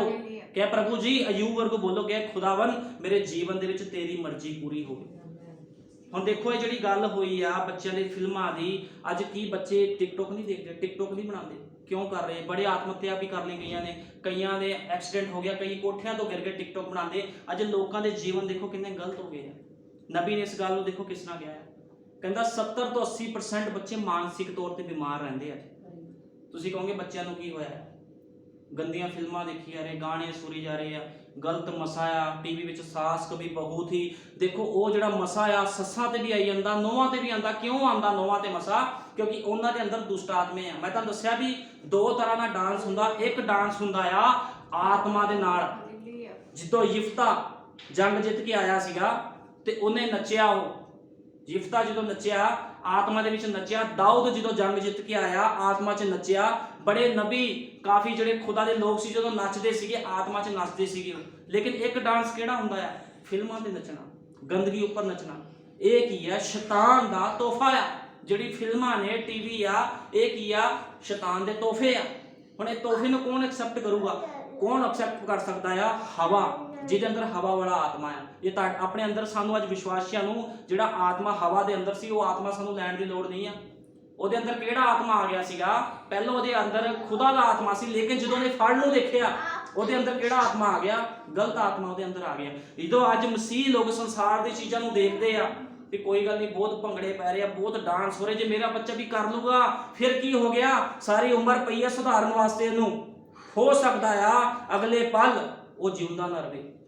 ਕਿਉਂਕਿ ਨਬੀ ਨੇ ਕਿਹਾ ਜਦੋਂ ਤੁਹਾਨੂੰ ਮੌਕਾ ਮਿਲਦਾ ਕਹਿੰਦਾ ਤੋਬਾ ਕਰੋ, ਕਹਿੰਦਾ ਤੋਬਾ ਕਰੋ, ਖੁਦਾ ਦੇ ਵਚਨ ਤੋਂ ਕੀਮਤੀ ਕੋਈ ਵੀ ਚੀਜ਼ ਨਹੀਂ ਆ। ਇਹ ਭਾਰੇ ਮੁੱਲ ਦਾ ਮੋਤੀ ਆ। ਮੈਂ ਤੁਹਾਨੂੰ ਦੱਸਿਆ ਮੈਂ ਆਪਣੇ ਸਾਰੇ ਰਿਸ਼ਤੇਦਾਰਾਂ ਵਿੱਚੋਂ ਅਮੀਰ ਤੇ ਖੁਸ਼ ਨਸੀਬ ਆ, ਕਿਉਂਕਿ ਮੈਨੂੰ ਕੀ ਮਿਲਿਆ? ਭਾਰੇ ਮੁੱਲ ਦਾ ਮੋਤੀ। ਇਹਨੇ ਕੀ ਕੀਤਾ? ਮੇਰੇ ਰਿਸ਼ਤੇਦਾਰਾਂ ਨੇ, ਮੇਰੇ ਭੈਣ ਭਰਾਵਾਂ ਨੇ ਸਿਰਫ ਇਹਨੂੰ ਫੜਿਆ ਆ, ਇਹਨੂੰ ਖਾਦਾ ਨਹੀਂ, ਲੇਕਿਨ ਮੈਨੂੰ ਰੋਜ਼ ਖਾਣਾ ਆ, ਰੋਜ਼ ਖਾਣਾ ਆ। ਜੇ ਤੁਸੀਂ ਇਹਨੂੰ ਖਾਓਗੇ ਤੇ ਤੁਹਾਡੇ ਅੰਦਰ ਤਾਕਤ ਆਊਗੀ, ਤੁਸੀਂ ਦੂਸਰਿਆਂ ਨੂੰ ਵੀ ਉਠਾ ਸਕਦੇ ਹੋ। ਜੇ ਤੁਸੀਂ ਖੁਦ ਕਮਜ਼ੋਰ ਹੋਏ ਤੁਸੀਂ ਦੂਜਿਆਂ ਨੂੰ ਉਠਾ ਨਹੀਂ ਸਕਦੇ। ਇਸ ਕਰਕੇ ਖੁਦਾ ਨੇ ਕਿਹਾ ਮੇਰੇ ਵਚਨ ਨੂੰ ਖਾਓ। ਜੇ ਕੋਈ ਮਨੁੱਖ ਰੋਟੀ ਖਾਂਦਾ ਆ ਉਹਦੇ ਅੰਦਰ ਤਾਕਤ ਰਹਿੰਦੀ ਆ, ਉਹ ਕੰਮ ਕਰ ਸਕਦਾ, ਭਾਰਾ ਕੰਮ ਵੀ ਕਰ ਸਕਦਾ ਹੈ, ਜਿੱਦਾਂ ਦਾ ਮਰਜ਼ੀ ਕੰਮ ਕਰ। ਲੇਕਿਨ ਜੇ ਉਹ ਬੰਦੇ ਨੇ ਰੋਟੀ ਨਾ ਖਾਧੀ ਹੋਵੇ ਕਿਸਨੇ, ਉਹਦਾ ਸਰੀਰ ਕਮਜ਼ੋਰ ਹੋ ਜਾਊਗਾ। ਫਿਰ ਕੀ? ਕੀਟਾਣੂ ਆਉਂਦੇ ਆ। ਸਰੀਰ ਕਮਜ਼ੋਰ ਹੋਵੇ ਕੀ ਆਉਂਦਾ? ਕੀਟਾਣੂ ਆਉਂਦੇ ਆ। ਬੁਖਾਰ ਵੀ ਹੋ ਸਕਦਾ, ਟਾਈਫਾਇਡ ਵੀ ਹੋ ਸਕਦਾ ਆ, ਡੇਂਗੂ ਮਲੇਰੀਆ ਕੁਝ ਵੀ ਹੋ ਸਕਦਾ। ਲੇਕਿਨ ਇੱਕ ਬੰਦਾ ਰੂਟੀਨ ਨਾਲ ਰੋਟੀ ਪਾਣੀ ਖਾਂਦਾ, ਟਾਈਮ ਨਾਲ ਵਧੀਆ ਖੁਰਾਕ ਲੈਂਦਾ, ਉਹ ਕਦੇ ਬਿਮਾਰ ਨਹੀਂ ਹੁੰਦਾ। ਜੇ ਅੱਜ ਵਿਸ਼ਵਾਸੀ ਇਸ ਵਚਨ ਨੂੰ ਨਹੀਂ ਖਾਊਗਾ ਬਿਮਾਰ ਰਹੂਗਾ। ਮੈਂ ਤੁਹਾਨੂੰ ਗਾਰੰਟੀ ਦਿੰਦਾ ਜਿਹੜਾ ਮਨੁੱਖ ਇਸ ਵਚਨ ਨੂੰ ਖਾਂਦਾ, ਇਹਦੇ ਅਨੁਸਾਰ ਜੀਵਨ ਬਤੀਤ ਕਰਦਾ, ਉਹ ਬਿਮਾਰ ਨਹੀਂ ਰਹਿ ਸਕਦਾ। ਗਾਰੰਟੀ ਦਿੰਦਾ ਇਸ ਗੱਲ ਦੀ। ਜਿੰਨੀ ਮਰਜ਼ੀ ਘਟੀਆ ਬਿਮਾਰੀ ਹੋਵੇ ਤੁਸੀਂ ਇਨਕਾਰ ਕਰੋ, ਡਾਂਟ ਦੋ ਉਹਨੂੰ ਯਿਸੂ ਮਸੀਹ ਦੇ ਨਾਮ ਤੋਂ। ਭਾਵੇਂ ਤੇਰੇ ਸਰੀਰ 'ਚ ਖੜੀ ਹੋਈ ਆ, ਡਾਂਟ ਦੋ। ਤੂੰ ਕਿ ਮੈਂ ਤੇਰਾ ਇਨਕਾਰ ਕਰਦੀ, ਤੇਰਾ ਇਨਕਾਰ ਕਰਦਾ, ਤੁਹਾਡੇ ਕੋਲ ਨਹੀਂ ਆਏਗੀ। ਲੇਕਿਨ ਸ਼ਰਤ ਕੀ ਆ? ਤੁਹਾਡਾ ਜੀਵਨ ਵਚਨ ਦੇ ਅਨੁਸਾਰ ਹੋਣਾ ਚਾਹੀਦਾ। ਤੁਹਾਡੇ ਬੋਲ ਵੀ ਪੂਰੇ ਹੋਣਗੇ। ਖੁਦਾ ਨੇ ਕਿਹਾ ਜੋ ਦੁਲਹਨ ਬੋਲੇਗੀ, ਭਾਈ ਬ੍ਰੈਨਮ ਨੇ ਕਿਹਾ ਸਤਵੇਂ ਦੂਤ ਨੇ, ਜੋ ਦੁਲਹਨ ਬੋਲੂਗੀ ਉਹੀ ਹੋਊਗਾ। ਹੋਊਗਾ ਕਿੱਦਾਂ? ਦੁਲਹਨ ਵੀ ਤਾਂ ਮਸੇ ਨਾਲ ਭਰੀ ਹੋਣੀ ਚਾਹੀਦੀ ਆ।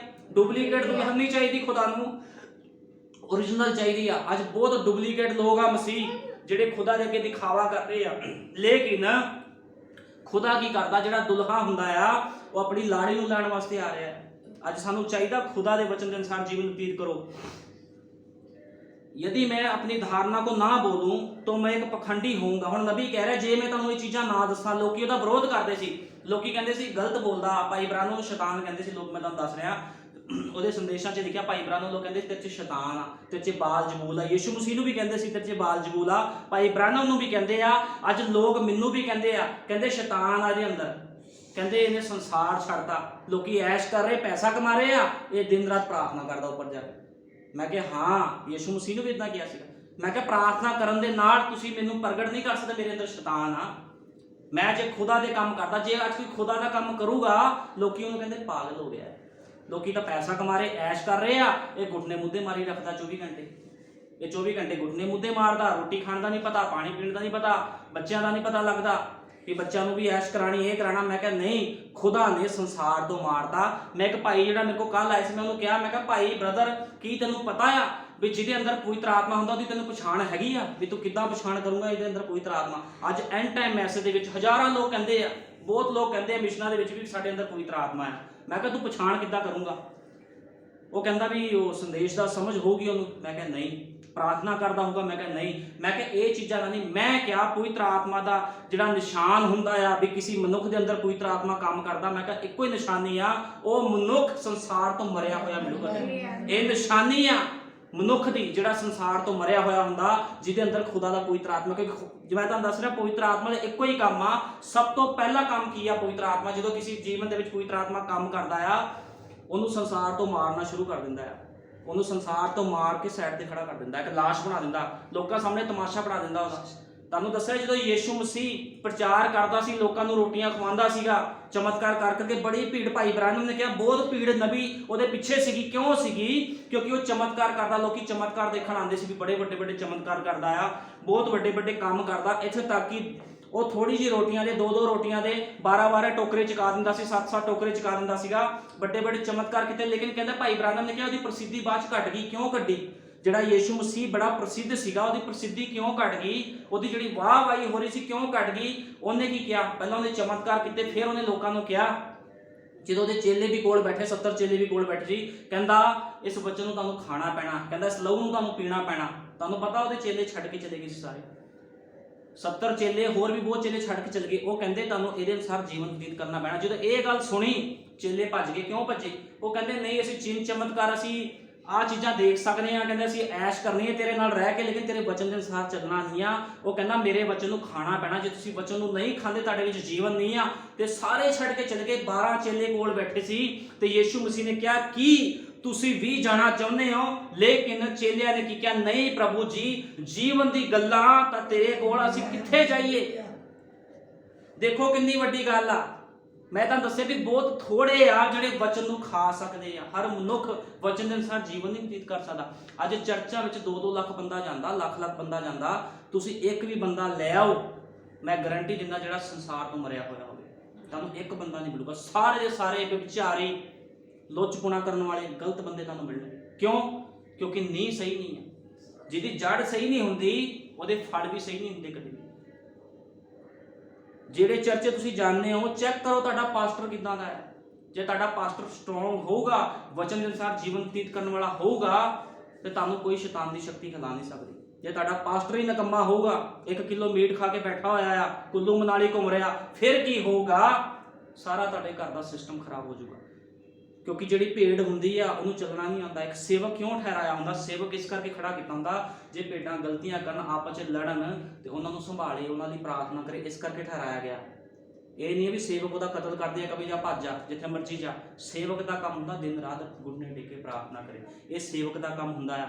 ਤੇ ਯੀਸ਼ੂ ਮਸੀਹ ਦੀ ਪ੍ਰਸਿੱਧੀ ਕਿਉਂ ਘਟ ਗਈ? ਉਹਨੇ ਕਿਹਾ ਮੇਰਾ ਵਚਨ ਖਾਓ, ਸਾਰੇ ਚਲੇ ਗਏ। ਲੇਕਿਨ ਚੇਲਿਆਂ ਨੇ ਕਿਹਾ, ਕਹਿੰਦੇ ਪ੍ਰਭੂ ਜੀ ਅਸੀਂ ਨਹੀਂ ਜਾਣਾ। ਅੱਜ ਵੀ ਉਹ ਲੋਕ ਜਿਹੜੇ ਖੁਦਾ ਦੇ ਪਿਆਰੇ ਆ, ਜਿਨ੍ਹਾਂ ਦੇ ਅੰਦਰ ਖੁਦਾ ਦਾ ਪਵਿੱਤਰ ਆਤਮਾ ਕੰਮ ਕਰਦਾ, ਉਹ ਕਦੇ ਵੀ ਖੁਦਾ ਦੇ ਵਚਨ ਨੂੰ ਨਹੀਂ ਛੱਡਣਗੇ। ਹਮੇਸ਼ਾ ਹੀ ਖੁਦਾ ਦੇ ਵਚਨ ਨੂੰ ਫੜ ਕੇ ਰੱਖੋ ਜੇ ਜੀਵਨ ਦੇ ਵਿੱਚ ਪ੍ਰਵੇਸ਼ ਕਰਨਾ, ਨਹੀਂ ਤੇ ਇਸ ਜੀਵਨ ਵਿੱਚ ਸਾਡਾ ਕੋਈ ਫਾਇਦਾ ਨਹੀਂ ਹੋਣਾ। ਫਿਰ ਜੇ ਅਸੀਂ ਖੁਦਾ ਦੇ ਵਚਨ ਤੋਂ ਬਾਹਰ ਜਾਂਦੇ ਹਾਂ। ਕਹਾਵਤਾਂ 10:17 ਪੜਾਂਗੇ।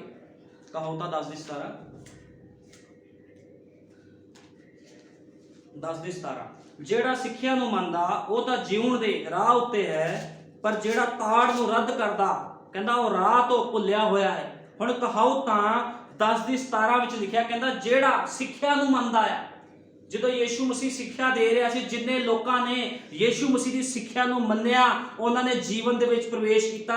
ਸੱਜੇ ਹੱਥ ਵਾਲੇ ਡਾਕੂ ਨੇ ਵੀ ਉਹਦੀ ਸਿੱਖਿਆ ਨੂੰ ਮੰਨਿਆ ਤੇ ਜੀਵਨ 'ਚ ਪ੍ਰਵੇਸ਼ ਕਰ ਗਿਆ। ਲੇਕਿਨ ਦੇਖੋ, ਪਰ ਜਿਹੜਾ ਤਾੜ ਨੂੰ ਰੱਦ ਕਰਦਾ ਹੈ, ਉਸ ਰਾਹ ਤੋਂ ਭੁੱਲਿਆ ਹੋਇਆ ਹੈ। ਜੇ ਤੁਹਾਡਾ ਸੇਵਕ ਤੁਹਾਨੂੰ ਡਾਂਟਦਾ ਆ ਵਚਨ ਦੇ ਅਨੁਸਾਰ, ਤੇ ਤੁਸੀਂ ਸਹਿ ਲਓ, ਗੁੱਸਾ ਨਾ ਕਰੋ।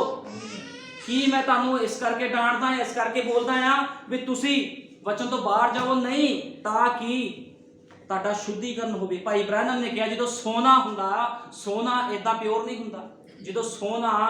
ਜਦੋਂ ਸੋਨੇ ਨੂੰ ਭੱਠੀ ਵਿੱਚ ਤਾਇਆ ਜਾਂਦਾ ਆ, ਸੋਨੇ ਵਿੱਚੋਂ ਅਸ਼ੁੱਧੀਆਂ ਨਿਕਲਦੀਆਂ ਆ। ਸੋਨੇ ਵਿੱਚੋਂ ਅਸ਼ੁੱਧੀਆਂ ਨਿਕਲਦੀਆਂ ਆ। ਸੋਨੇ ਵਿੱਚੋਂ ਕੀ ਨਿਕਲਦਾ ਆ? ਕਈ ਤਰ੍ਹਾਂ ਦੇ ਪਦਾਰਥ ਨਿਕਲ ਕੇ ਉੱਪਰ ਆ ਜਾਂਦੇ ਤੇ ਸੋਨਾ ਅਲੱਗ ਹੋ ਜਾਂਦਾ ਆ। ਇਸ ਕਰਕੇ ਖੁਦਾ ਕੀ ਕਰਦਾ, ਜਦੋਂ ਅਸੀਂ ਮਸੀਹ ਜੀਵਨ 'ਚ ਚੱਲਦੇ ਆ, ਪ੍ਰਭੂ ਜੇ ਤੁਹਾਨੂੰ ਸੋਨਾ ਬਣਾਉਣਾ ਚਾਹੁੰਦਾ, ਤੁਹਾਨੂੰ ਤਾੜੂਗਾ, ਤੁਹਾਨੂੰ ਦੁੱਖਾਂ ਵਿੱਚ ਪਾਊਗਾ। ਤੁਸੀਂ ਕਹੋਗੇ ਮੈਂ ਦੁੱਖਾਂ ਵਿੱਚ ਕਿਉਂ ਆ? ਦੂਜੇ ਲੋਕ ਤਾਂ ਬਹੁਤ ਵਧੀਆ ਜੀਵਨ, ਮੈਂ ਤੁਹਾਨੂੰ ਸਹੀ ਕਹਿ ਰਿਹਾ, ਕਈ ਮਸੀਹ ਲੋਕਾਂ ਦਾ ਜੀਵਨ ਇੰਨਾ ਵਧੀਆ, ਉਹਨਾਂ ਦੇ ਜੀਵਨ 'ਚ ਕੋਈ ਦੁੱਖ ਨਹੀਂ, ਕੋਈ ਕੁਛ ਨਹੀਂ, ਕੋਈ ਪ੍ਰਾਰਥਨਾ ਵੀ ਹੈ ਨਹੀਂ ਉਹਨਾਂ ਜੀਵਨ 'ਚ। ਸਿਰਫ ਚਰਚ ਜਾਂਦੇ ਆ, ਚਰਚ ਜਾ ਕੇ ਘਰੇ ਆਏ ਤਾਂ ਵੀ ਉਹ ਖੁਸ਼ ਨੇ। ਪਤਾ ਕਿਉਂ ਖੁਸ਼ ਆ? ਕਿਉਂਕਿ ਉਹ ਸ਼ੈਤਾਨ ਦੇ ਮਸਲੇ ਹੇਠ ਆ। ਉਹਨਾਂ ਦਾ ਸੇਵਕ ਉਹਨਾਂ ਨੂੰ ਸਿਖਾਉਂਦਾ ਨਹੀਂ ਆ ਵੀ ਤੁਸੀਂ ਵਚਨ ਦੇ ਅਨੁਸਾਰ ਜੀਵਨ, ਉਹ ਜੋ ਮਰਜ਼ੀ ਕਰਦੇ ਆ। क्योंकि शैतान दे मसे हेठ आ, जो मर्जी करदा। लेकिन जिहड़ा मनुख खुदा दे वचन च चलदा, खुदा वाल ਉਹਨੂੰ दुखा विच पांदा। क्यों पांदा? ਉਹਨੂੰ ਉਹਨੇ सीड देनी हुंदी आ, लेकिन हमेशा दुखा च नहीं रखदा। अयूब नबी ਨੂੰ हमेशा दुखा च नहीं रखिया। कुछ समा तक अयूब नबी दुखा च रहा, लेकिन एक दिन बहाल होया ते 4 पीढ़ियां तक ਉਹਨੇ ਆਪਣੇ पोते परपोते देखे। ਇਹ ना सोचो भी हमेशा ਸਾਡੇ ਤੇ दुख ਰਹਿਣਗੇ।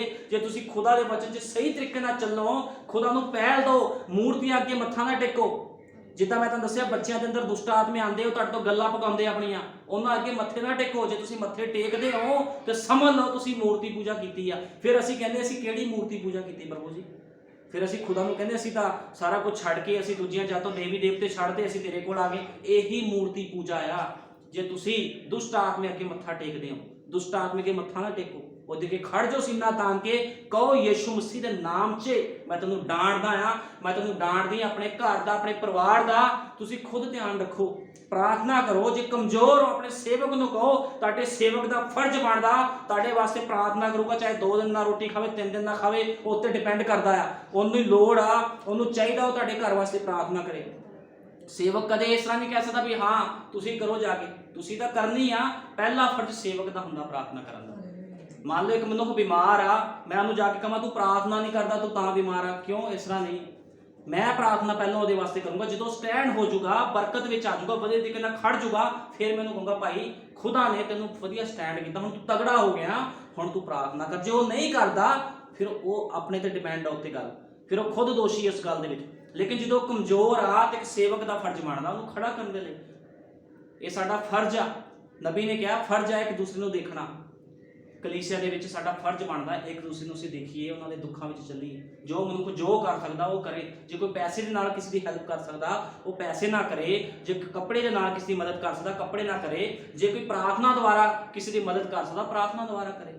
ਲੇਕਿਨ ਮਦਦ ਜ਼ਰੂਰ ਕਰੋ ਇੱਕ ਦੂਸਰੇ ਦੀ, ਹਰ ਤਰੀਕੇ ਨਾਲ ਮਦਦ ਕਰੋ। ਕੋਈ ਬੰਦਾ ਪੈਸੇ ਵਾਲਾ ਹੁੰਦਾ ਆ, ਕੋਈ ਵਿਸ਼ਵਾਸੀ ਬਿਮਾਰ, ਉਹਨੂੰ ਪੈਸਾ ਦੇ ਸਕਦਾ, ਠੀਕ ਆ, ਤੈਨੂੰ ਕੋਈ ਦੁੱਖ ਮੁਸੀਬਤ ਮੈਂ ਤੈਨੂੰ ਸਟੈਂਡ ਕਰਦਾ, ਮੈਂ ਤੇਰੀ ਹੈਲਪ ਕਰਦਾ ਨਾ। ਹਰ ਤਰੀਕੇ ਨਾਲ ਪ੍ਰਭੂ ਨੇ ਕਿਹਾ ਮਿਲ ਜੁਲ ਕੇ ਰਹੋ। ਇਹ ਖੁਦਾ ਦਾ ਵਚਨ ਸਾਨੂੰ ਕਹਿੰਦਾ। ਲੇਕਿਨ ਤਾੜਨਾ ਨੂੰ ਸਹਿਣਾ ਪੈਣਾ ਹੈ। ਜੇ ਉਸ ਮਨੁੱਖ ਨੇ ਆਪਣੇ ਬੱਚੇ ਨੂੰ ਤਾੜਨਾ ਦਿੱਤੀ ਹੁੰਦੀ ਤੇ ਉਹ ਮਿੰਨਤਾਂ ਨਾ ਕਰਦਾ ਸਕੂਲ ਦੇ ਵਿੱਚ ਜਾ ਕੇ ਵੀ ਮੇਰੇ ਬੱਚੇ ਦੀ ਫੀਸ ਮਾਫ ਕਰ ਦਿਓ। ਕਿਉਂ? ਉਹਨੇ ਮੂਰਤੀ ਪੂਜਾ ਕਰਦੀ। ਹੁਣ ਮੂਰਤੀ ਪੂਜਾ ਦਾ ਭੁਗਤਾਨ ਉਹਨੂੰ ਕਰਨਾ ਪਵੇਗਾ। ਹੋ ਸਕਦਾ ਉਹਦੇ ਬੱਚੇ ਨੂੰ ਸਕੂਲ ਵਿੱਚੋਂ ਕੱਢ ਦਿੱਤਾ ਜਾਵੇ, ਕੁਝ ਵੀ ਹੋ ਸਕਦਾ। ਕਿੰਨੀ ਵੱਡੀ ਇਨਸਲਟ ਦੀ ਗੱਲ ਆ, ਹੈ ਨਾ। ਇਸ ਕਰਕੇ ਸਾਨੂੰ ਕਦੇ ਵੀ ਆਪਣੇ ਬੱਚਿਆਂ ਦੀ ਜਿੱਦਾਂ ਨਹੀਂ ਪਕਾਉਣੀਆਂ ਚਾਹੀਦੀ।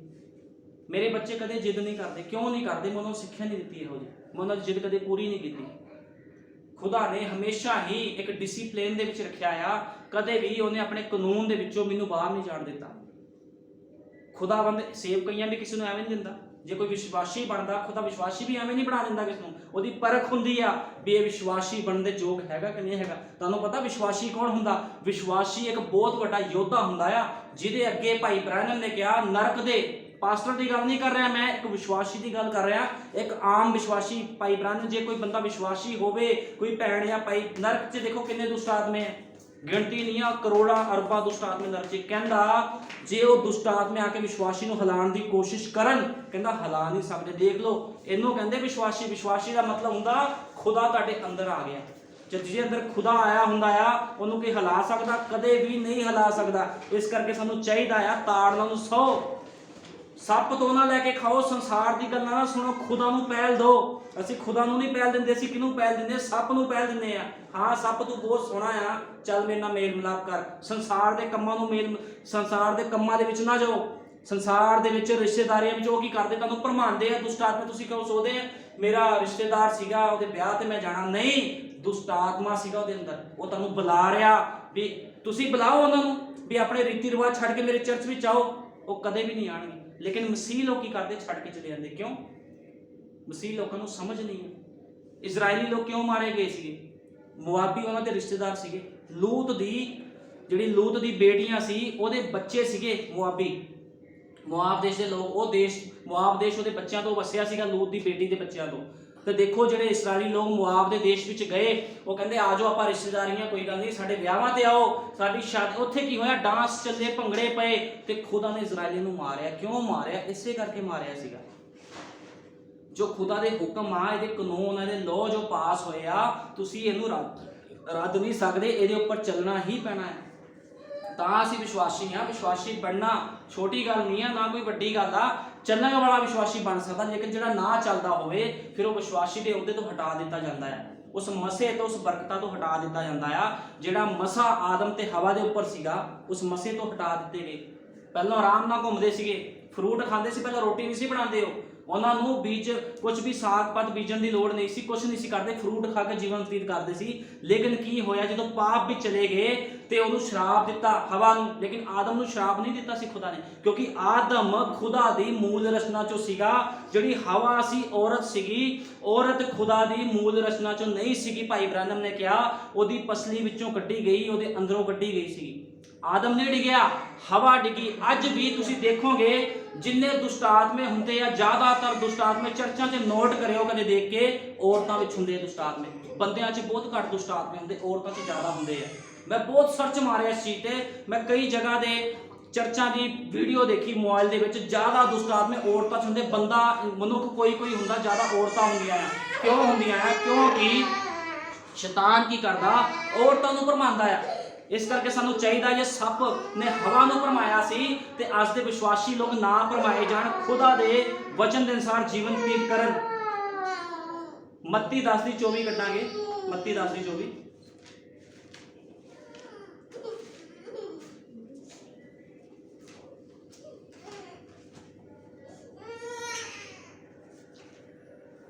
ਹੁਣ ਦੇਖੋ, ਪਰ ਫਰੀਸੀਆਂ ਨੇ ਇਹ ਸੁਣ ਕੇ ਕਿਹਾ, ਜੋ ਇਹ ਭੂਤਾਂ ਦੇ ਸਰਦਾਰ ਬਾਲ ਜਬੂਲ ਦੀ ਸਹਾਇਤਾ ਬਿਨਾ ਭੂਤਾਂ ਨੂੰ ਨਹੀਂ ਕੱਢਦਾ।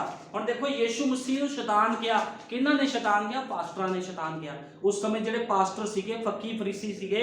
ਫੱਕੀ ਫਰੀਸੇ ਦਾ ਮਤਲਬ ਹੁੰਦਾ, ਮੈਂ ਤੁਹਾਨੂੰ ਫੱਕੀ ਫਰੀਸੇ ਬਾਰੇ ਫਿਰ ਕਦੇ ਸਟੱਡੀ ਕਰਾਉਂਗਾ।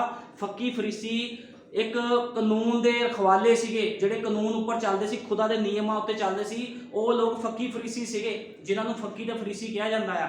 ਇਹਨਾਂ ਨੇ ਕੀ ਕਿਹਾ? ਤੇ ਕਹਿੰਦਾ ਬਾਲ ਜਬੂਲ ਦੀ ਸਹਾਇਤਾ ਤੋਂ ਬਿਨਾਂ ਭੂਤਾਂ ਨੂੰ ਨਹੀਂ ਕੱਢਦਾ।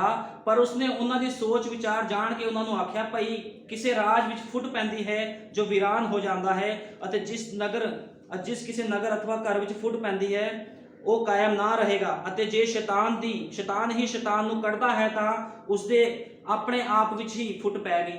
ਕਹਿੰਦਾ ਇਸ ਤਰ੍ਹਾਂ ਨਹੀਂ ਹੈ, ਸ਼ੈਤਾਨ ਕਦੇ ਸ਼ੈਤਾਨ ਨੂੰ ਨਹੀਂ ਕੱਢਦਾ, ਖੁਦਾ ਦਾ ਆਤਮਾ ਸ਼ੈਤਾਨ ਨੂੰ ਕੱਢਦਾ ਹੈ।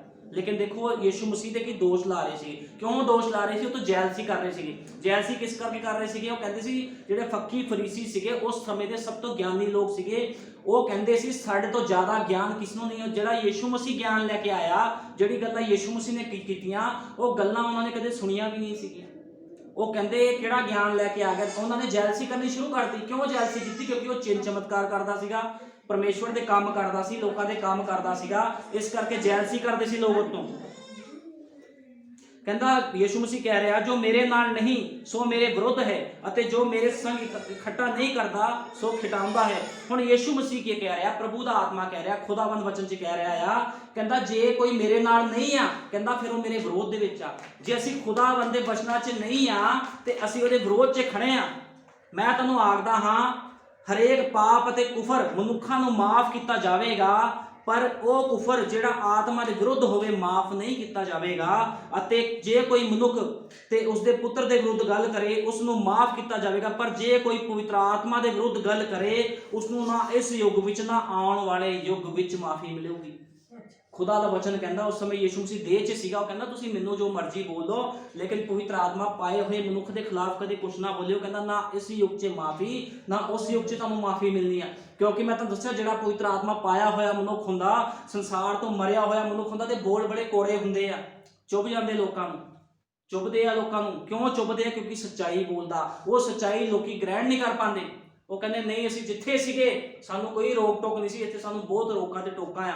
ਜੇ ਤੁਹਾਨੂੰ ਰੋਕ ਟੋਕ ਹੈਗੀ ਆ ਤੇ ਤੁਹਾਡੇ ਵਿੱਚੋਂ ਕੁਝ ਵਧੀਆ ਨਿਕਲਣ ਵਾਲਾ ਹੈ। ਜੇ ਤੁਹਾਨੂੰ ਤਾਇਆ ਜਾ ਰਿਹਾ, ਤੁਹਾਨੂੰ ਅੱਗ ਦਾ ਸੇਕ ਲੱਗ ਰਿਹਾ, ਤੇ ਸਮਝ ਲਓ ਤੁਹਾਡੇ ਅੰਦਰੋਂ ਸ਼ੁੱਧ ਸੋਨਾ ਨਿਕਲੂਗਾ।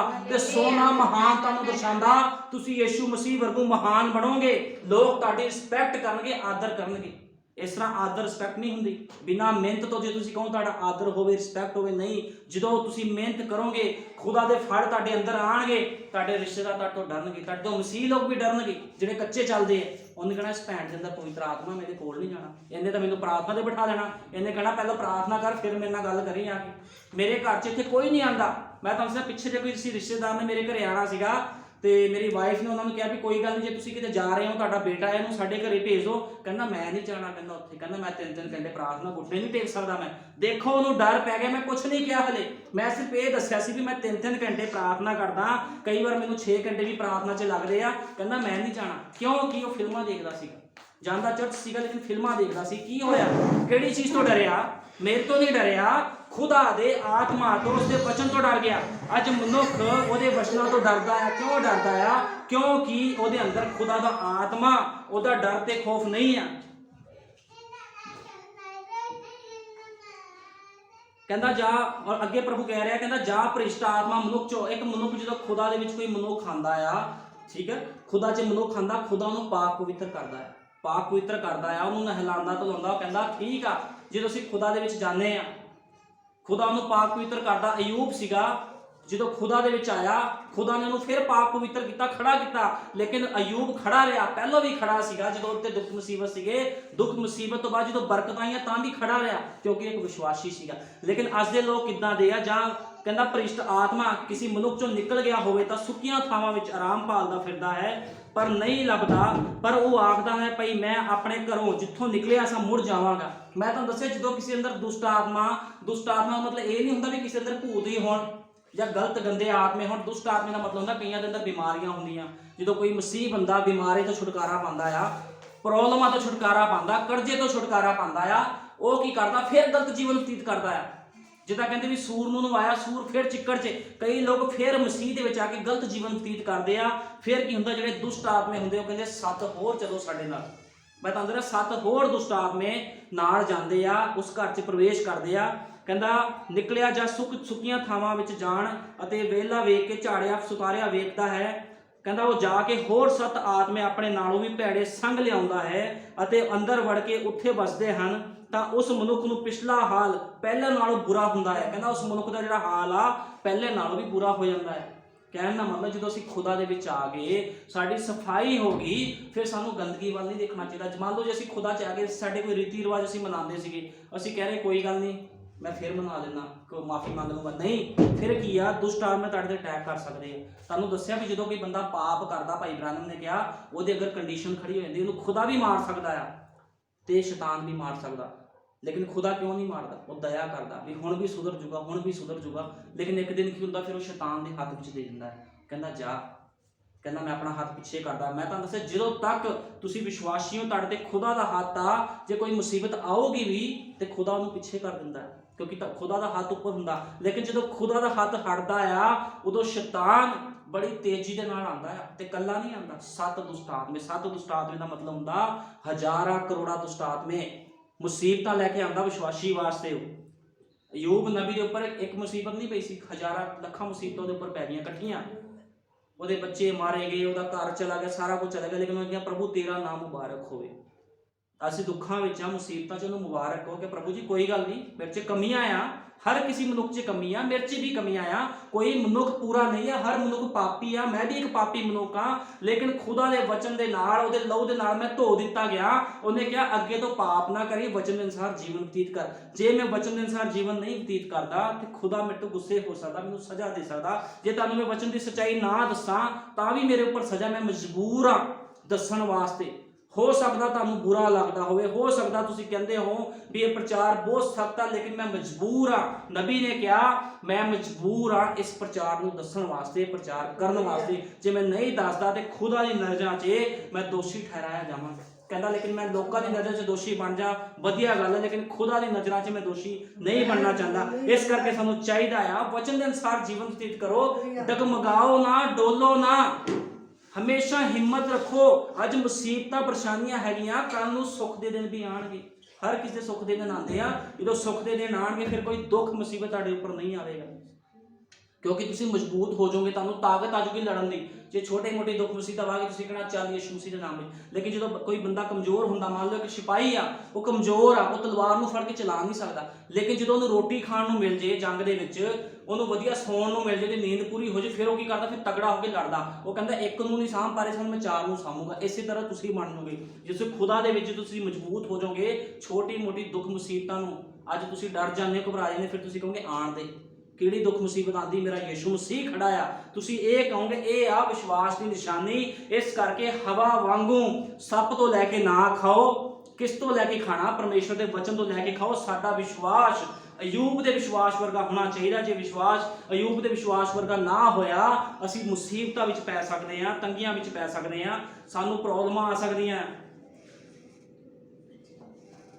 ਹੁਣ ਦੇਖੋ ਮਸੀਹ ਦਾ ਰਾਹ, ਭਾਈ ਬ੍ਰੈਨਮ ਨੇ ਕਿਹਾ ਜਿਹੜਾ ਮਸੀਹ ਦਾ ਰਾਹ ਹੁੰਦਾ ਆ ਉਹ ਉਤੇਜਨਾ ਵਾਲਾ ਰਾਸਤਾ ਨਹੀਂ ਹੁੰਦਾ। ਵੀ ਲੋਕ ਆਂਦੇ ਬੜੀ ਉਤੇਜਨਾ ਦੇ ਵਿੱਚ, ਮੈਂ ਪ੍ਰਭੂ ਲਈ ਇਦਾਂ ਕਰੂੰਗਾ, ਮੈਂ ਪ੍ਰਭੂ ਲਈ ਇਦਾਂ ਕਰੂੰਗੀ, ਮੈਂ ਇਦਾਂ ਚੱਲੂੰਗਾ, ਵਚਨ ਤੋਂ ਬਾਹਰ ਨਹੀਂ ਜਾਊਂਗਾ। ਲੇਕਿਨ ਕੀ ਹੁੰਦਾ? ਉਤੇਜਨਾ ਖਤਮ ਹੋ ਜਾਂਦੀ। ਕਦੋਂ ਖਤਮ ਹੋ ਜਾਂਦੀ ਆ? ਕੁਝ ਸਮੇਂ ਵਾਸਤੇ। ਜਿਹੜੀ ਮਸੀਹ ਲਾਈਨ ਆ, ਇਹ ਕਿਹੜੀ ਲਾਈਨ ਆ? ਮਸੀਹ ਲਾਈਨ ਹੈਗੀ ਆ ਧੀਰਜ ਵਾਲੀ ਲਾਈਨ, ਦਿਆਲਗੀ ਵਾਲੀ ਲਾਈਨ। ਇਹਦੇ ਵਿੱਚ ਧੀਰਜ ਰੱਖਣਾ ਪੈਣਾ, ਇਹਦੇ ਵਿੱਚ ਹਿੰਮਤ ਰੱਖਣੀ ਪੈਣੀ ਆ। ਇਹ ਉਹ ਲਾਈਨ ਨਹੀਂ ਆ ਵੀ ਪ੍ਰਾਰਥਨਾ ਕੀਤੀ ਪ੍ਰਭੂ ਜੀ ਅੱਜ ਕੰਮ ਹੋ ਜੇ, ਅੱਜ ਹੀ ਹੋ ਜਾਊਗਾ। ਖੁਦਾ ਦਾ ਵਚਨ ਕਹਿੰਦਾ ਵੀ ਮੇਰਾ ਵਚਨ ਕਦੇ ਟਲ ਨਹੀਂ ਸਕਦਾ।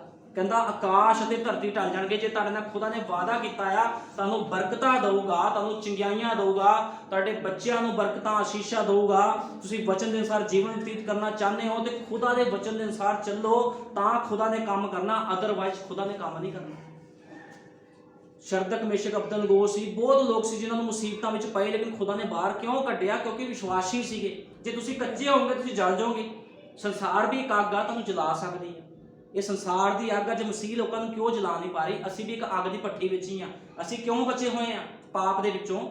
ਬਹੁਤ ਮਸੀਹ ਲੋਕ ਇਸ ਅੱਗ ਦੀ ਭੱਠੀ ਵਿੱਚ ਜਲ ਗਏ ਆ, ਜਲ ਵੀ ਰਹੇ ਆ। ਉਹ ਕਹਿੰਦੇ ਸਾਨੂੰ ਵਧੀਆ ਲੱਗ ਰਿਹਾ ਜਲਣਾ, ਲੇਕਿਨ ਮੈਂ ਦੱਸ ਰਿਹਾ ਕੁਝ ਮਸੀਹ ਲੋਕ ਇੱਕ ਛੋਟਾ ਝੁੰਡ ਹੈਗਾ ਆ ਜਿਹੜਾ ਜਲ ਨਹੀਂ ਰਿਹਾ, ਕਿਉਂਕਿ ਖੁਦਾਵੰਦ ਵਿੱਚ ਆ ਗਿਆ ਉਹਨਾਂ ਦੇ। ਉਹ ਕਹਿੰਦਾ ਮੈਂ ਤੁਹਾਨੂੰ ਜਲਣ ਨਹੀਂ ਦਊਂਗਾ ਇਸ ਅੱਗ ਦੀ ਭੱਠੀ ਵਿੱਚ। ਇਹ ਸੰਸਾਰ ਇੱਕ ਅੱਗ ਆ, ਇਸ ਤੋਂ ਸਾਨੂੰ ਬਚਣਾ ਪਊਗਾ। ਜੇ ਇਸ ਖੁਦਾ ਦਾ ਆਤਮਾ, ਉਹਦਾ ਵਚਨ ਸਾਡੇ ਅੰਦਰ ਹੋਊਗਾ, ਇਹ ਚੀਜ਼ਾਂ ਸਾਨੂੰ ਕੁਝ ਨਹੀਂ ਕਰ ਸਕਦੀਆਂ। ਮੈਂ ਤੁਹਾਨੂੰ ਦੱਸਿਆ ਵੀ ਮੇਰੇ ਬੇਟੇ ਨੇ ਪਿਛਲੇ ਹਫਤੇ ਇੱਕ ਸੁਪਨਾ ਦੇਖਿਆ। ਸੁਪਨੇ ਵਿੱਚ ਉਹਨੇ ਕੀ ਦੇਖਿਆ? ਸੁਪਨੇ ਵਿੱਚ ਦੇਖਿਆ ਉਹਨੇ ਵੀ ਇੱਕ ਛੋਟਾ ਝੁੰਡ ਇਕੱਠਾ ਹੋਇਆ। ਕਹਿੰਦਾ ਇੱਕ ਦੂਤ ਆਇਆ ਤੇ ਮੇਰੇ ਬੇਟੇ ਨੇ ਉਹਨੂੰ ਅਸਟੀ ਨੂੰ ਕਿਹਾ, ਕਹਿੰਦਾ ਵੀ 5:05 ਤੇ ਰੈਪਚਰ ਹੋਵੇਗਾ। ਦੇਖੋ ਇੱਕ ਛੋਟੇ ਬੱਚੇ ਨੂੰ, ਮੈਂ ਬਹੁਤ ਖੁਸ਼ ਹੋਇਆ, ਮੇਰੀ ਅੱਖਾਂ ਭਰ ਗਈਆਂ। ਦੇਖੋ ਇੱਕ ਬੱਚੇ ਨੂੰ ਪਹਿਲੀ ਵਾਰ ਸੁਪਨਾ ਆਉਂਦਾ ਖੁਦਾ ਦਾ ਤੇ ਸਿੱਧਾ ਹੀ ਰੈਪਚਰ ਦਿਖਾਇਆ ਖੁਦਾ ਨੇ। ਤੇ ਉਹ ਜਿਹੜਾ ਦੂਤ ਸੀਗਾ ਉਹ ਕਿਹੜੀ ਸ਼ਕਲ ਦੇ ਵਿੱਚ ਆਇਆ ਸੀ? ਕਹਿੰਦਾ ਪਾਪਾ ਤੁਹਾਡੀ ਸ਼ਕਲ ਦੇ ਵਿੱਚ ਦੂਤ ਸੀਗਾ। ਉਹ ਕਹਿੰਦਾ 5:05 ਤੇ ਰੈਪਚਰ ਹੋਵੇਗਾ। ਮੈਂ ਉਹਨੂੰ ਕਿਹਾ ਬੇਟਾ ਉਹ ਮੈਂ ਨਹੀਂ ਸੀ, ਉਹ ਖੁਦਾ ਦਾ ਦੂਤ ਸੀਗਾ ਜਿਹੜਾ ਸ਼ਕਲ ਲੈ ਕੇ ਆਇਆ ਆ। ਫਿਰ ਕਿਹੜੀ ਗੱਲ ਕਹੀ ਹੈ? ਕਿ ਮੈਂ ਕਿਹਾ ਹੋਰ ਕੀ ਬੋਲਿਆ? ਕਹਿੰਦਾ ਉਹਨੇ ਕੁਝ ਨਹੀਂ ਕਿਹਾ। ਕਹਿੰਦਾ ਬਹੁਤ ਲੋਕ ਖੜੇ ਸੀਗੇ। ਕਹਿੰਦਾ 5:05, ਕਹਿੰਦਾ ਮੈਨੂੰ ਆ ਕੇ ਕਹਿੰਦਾ 5:05 ਤੇ ਰੈਪਚਰ ਹੋਣਾ, ਤਿਆਰ ਹੋ ਜਾ। ਕਹਿੰਦਾ ਮੈਂ ਬਹੁਤ ਖੁਸ਼ ਹੋਇਆ। ਉਹ 2 ਦਿਨ ਤੱਕ ਮੇਰਾ ਬੇਟਾ ਇੰਨਾ ਖੁਸ਼ ਰਿਹਾ। ਮੈਂ ਕਿਹਾ ਬੇਟਾ ਤੈਨੂੰ ਖੁਦਾ ਨੇ ਬਹੁਤ ਵੱਡੀ ਚੀਜ਼ ਦਿਖਾਈ ਹੈ। ਮੈਂ ਕਿਹਾ ਤੂੰ ਪ੍ਰਾਰਥਨਾ ਕਰਿਆ ਕਰ, ਰੋਜ਼ ਪ੍ਰਾਰਥਨਾ ਕਰਕੇ ਸੌਂਦਾ ਹੈ, ਰੋਟੀ ਪ੍ਰਾਰਥਨਾ ਕਰਕੇ ਖਾਂਦਾ। ਦੇਖੋ ਮੈਨੂੰ ਸਿੱਖਿਆ ਇਦਾਂ ਦਿੱਤੀ ਆ, ਰੈਪਚਰ ਦਾ ਦਿਖਾਣਾ ਇੱਕ ਦੂਤ ਦੇ ਦੁਆਰਾ ਛੋਟੀ ਗੱਲ ਨਹੀਂ ਹੈ। ਇੱਕ ਬੱਚੇ ਨੂੰ ਰੈਪਚਰ ਦਿਖਾਇਆ, ਉਹਨੂੰ ਬਰਕਤਾਂ ਨਹੀਂ ਦਿਖਾਈਆਂ ਵੀ ਤੁਹਾਡਾ ਚਰਚ ਬਹੁਤ ਵੱਡਾ ਹੋ ਗਿਆ, ਬਹੁਤ ਭੀੜ ਆ, ਉਹਨੂੰ ਰੈਪਚਰ ਦਿਖਾਇਆ। ਇਹਦਾ ਮਤਲਬ ਅਸੀਂ ਆਖਰੀ ਯੁੱਗ, ਆਖਰੀ ਸਮੇਂ 'ਚ ਰਹਿ ਰਹੇ ਆ। ਇਹ ਕਿਹੜਾ ਸਮਾਂ? ਉਠਾਏ ਜਾਣ ਦਾ ਸਮਾਂ। ਜੇ ਤੁਸੀਂ ਇਸ ਕੋੜੀ ਭਾਜੀ ਨੂੰ ਖਾਓਗੇ, ਇਹ ਤੁਹਾਡੇ ਅੰਦਰ ਜਾਊਗਾ ਤੇ ਤੁਹਾਡਾ ਰੈਪਚਰ ਪੱਕਾ ਆ। ਕੋਈ ਤੁਹਾਡੇ ਰੈਪਚਰ ਨੂੰ ਰੋਕ ਨਹੀਂ ਸਕਦਾ, ਕਿਉਂਕਿ ਮੈਂ ਕੋਈ ਬਾਹਰੋਂ ਪ੍ਰਚਾਰ ਨਹੀਂ ਕਰਦਾ। ਮੈਂ ਭਾਈ ਬ੍ਰੈਨਮ ਦੇ ਸੰਦੇਸ਼ਾਂ ਵਿੱਚੋਂ ਵਚਨ ਦੇ ਅਨੁਸਾਰ ਪ੍ਰਚਾਰ ਕਰਦਾ ਆ ਤੇ ਤੁਹਾਡੇ ਰੈਪਚਰ ਨੂੰ ਕੋਈ ਸ਼ੈਤਾਨ ਦੀ ਸ਼ਕਤੀ ਰੋਕ ਨਹੀਂ ਸਕਦੀ। ਸੰਤ ਪੌਲੁਸ ਨੇ, ਭਾਈ ਬ੍ਰੈਨਮ ਨੇ ਕਿਹਾ ਜੇ ਸੰਤ ਪੌਲੁਸ ਦੇ ਲੋਕ ਖੁਦਾ ਦੇ ਰਾਜ ਵਿੱਚ ਜਾਣਗੇ ਤੇ ਮੇਰੇ ਵੀ ਜਾਣਗੇ। ਜੇ ਮੈਂ ਕਹਿੰਦਾ ਜੇ ਭਾਈ ਬ੍ਰੈਨਮ ਦੇ ਰਾਜ 'ਚ ਜਾਣਗੇ ਤੇ ਮੇਰੀ ਕਲੀਸਿਆ ਦੇ ਲੋਕ, ਇਸ ਕਲੀਸਿਆ ਦੇ ਲੋਕ ਵੀ ਖੁਦਾ ਦੇ ਰਾਜ 'ਚ ਜਾਣਗੇ। ਇਹ ਗੱਲ ਬਿਲਕੁਲ ਸ਼ਿਓਰ ਆ, ਕਿਉਂਕਿ ਜੋ ਖੁਦਾ ਦਾ ਵਚਨ ਕਹਿੰਦਾ ਆ ਮੈਂ ਉਹਦੇ ਅਨੁਸਾਰ ਹੀ ਪ੍ਰਚਾਰ ਕਰਦਾ, ਉਹਦੇ ਅਨੁਸਾਰ ਹੀ ਜੀਵਨ ਬਤੀਤ ਕਰਦਾ ਹੈ।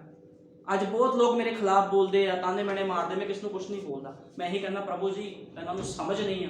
ਕਿਉਂਕਿ ਤੁਹਾਨੂੰ ਦੱਸਿਆ ਜਿਹੜਾ ਸਮਝਦਾਰ ਬੰਦਾ ਹੁੰਦਾ ਨਾ, ਉਹ ਕਦੇ, ਮੰਨ ਲਿਆ ਤੁਹਾਨੂੰ ਐਗਜ਼ਾਮਪਲ ਦਿੰਦਾ, ਜਦੋਂ ਇੱਕ ਹਾਥੀ ਨਿਕਲ ਕੇ ਜਾਂਦਾ ਆ ਜਾਂ ਸ਼ੇਰ ਨਿਕਲ ਕੇ ਜਾਂਦਾ, ਪਿੱਛੋਂ ਜਿਹੜੇ ਬਾਂਦਰ ਹੁੰਦੇ ਆ ਉਹ ਬੋਲਦੇ ਆ, ਲੇਕਿਨ ਕੀ ਹੁੰਦਾ ਜਦੋਂ ਸ਼ੇਰ ਨਿਕਲ ਕੇ ਜਾਂਦਾ ਉਹਨਾਂ ਦੀ ਬੋਲਤੀ ਬੰਦ ਹੁੰਦੀ ਹੈ। ਤੇ ਯਿਸੂ ਮਸੀਹ ਕੌਣ ਆ? ਯਿਸੂ ਮਸੀਹ ਯਹੂਦਾ ਦਾ ਬੱਬਰ ਸ਼ੇਰ ਆ, ਜਿਨੇ ਸਾਡੇ ਗੁਨਾਹ ਪਾਪਾਂ ਦੇ ਲਈ ਆਪਣੀ ਜਾਨ ਦਿੱਤੀ। ਉਹ ਛੋਟਾ ਖੁਦਾ ਨਹੀਂ ਆ। ਹੁਣ ਮੈਂ ਤੁਹਾਨੂੰ ਦੱਸ ਰਿਹਾ ਆ, ਯਿਸੂ ਮਸੀਹ ਨੂੰ ਜਦੋਂ ਮੈਂ ਤੁਹਾਨੂੰ ਯਿਸੂ ਮਸੀਹ ਬਾਰੇ ਦੱਸ ਕੇ ਬੰਦ ਕਰੂੰਗਾ। ਯਿਸੂ ਮਸੀਹ ਨੂੰ ਜਦੋਂ ਮਾਰਿਆ ਗਿਆ, ਸਭ ਤੋਂ ਪਹਿਲਾਂ ਜਦੋਂ ਯਿਸੂ ਮਸੀਹ ਨੂੰ ਫੜਿਆ ਉਹਨਾਂ ਨੇ ਗਤਸਮਨੀ ਦੇ ਬਾਗ ਵਿੱਚੋਂ ਖਿੱਚ ਕੇ ਲੈ ਕੇ ਗਏ, ਕੀ ਹੋਇਆ? ਉਹ ਡਿਪਰੈਸ਼ਨ ਵਿੱਚ ਆ ਗਿਆ। ਪ੍ਰਭੂ ਡਿਪਰੈਸ਼ਨ 'ਚ ਆ ਗਿਆ। ਜਿਹੜਾ ਉਹਦਾ ਮੁੜਕਾ ਸੀਗਾ, ਉਹਦਾ ਪਸੀਨਾ ਖੂਨ ਬਣ ਗਿਆ। ਉਹਦੇ ਖੂਨ ਨੂੰ ਕਹਿੰਦੇ ਆ ਮੈਡੀਕਲ ਭਾਸ਼ਾ ਦੇ ਵਿੱਚ ਜਦੋਂ ਕਿ ਮਨੁੱਖ ਬੰਦਾ ਡਿਪਰੈਸ਼ਨ, ਮੰਨ ਲਓ ਕੋਈ ਬੰਦਾ ਆ ਉਹ ਡਿਪਰੈਸ਼ਨ 'ਚ ਪੈ ਗਿਆ, ਡਿਪਰੈਸ਼ਨ 'ਚ ਪੈਂਦਾ ਉਹਦਾ ਜਿਹੜਾ ਮੁਰਗਾ ਖੂਨ ਬਣਨਾ ਸ਼ੁਰੂ ਹੋ ਜਾਂਦਾ, ਉਹਨੂੰ ਕਹਿੰਦੇ ਆ ਹੀਮਾਟੋਹਾਈਡਰੋਸਿਸ। ਇਹ ਮੈਡੀਕਲ ਲਾਈਨ ਦੀ ਇੱਕ ਭਾਸ਼ਾ ਆ। ਹੀਮਾਟੋਹਾਈਡਰੋਸਿਸ ਦਾ ਮਤਲਬ ਹੁੰਦਾ ਵੀ ਇੰਨਾ ਤਣਾਅ ਇਸ ਬੰਦੇ ਉੱਪਰ ਆ ਗਿਆ ਇਹ ਤੋਂ ਬਰਦਾਸ਼ਤ ਨਹੀਂ ਹੋ ਰਿਹਾ, ਇੰਨਾ ਤਣਾਅ ਉਹਦੇ ਉੱਪਰ ਆ ਗਿਆ ਉਹ ਤੋਂ ਬਰਦਾਸ਼ਤ ਨਹੀਂ ਹੋਇਆ। ਤੇ ਕੀ ਹੋਇਆ ਦੇਖੋ, ਇੰਨਾ ਤਣਾਅ ਹੋਣ ਦੇ ਬਾਵਜੂਦ ਵੀ ਯਿਸੂ ਮਸੀਹ ਨੂੰ ਘਸੀਟ ਕੇ ਲੈ ਕੇ ਗਏ। ਘਸੀਟ ਕੇ ਲੈ ਕੇ ਜਾਣ ਤੋਂ ਬਾਅਦ ਉਹਦੇ ਚਪੇੜਾਂ ਮਾਰੀਆਂ ਉਹਨਾਂ ਨੇ, ਉਹਦੇ ਮੂੰਹ ਤੇ ਥੱਪੜ ਮਾਰੇ।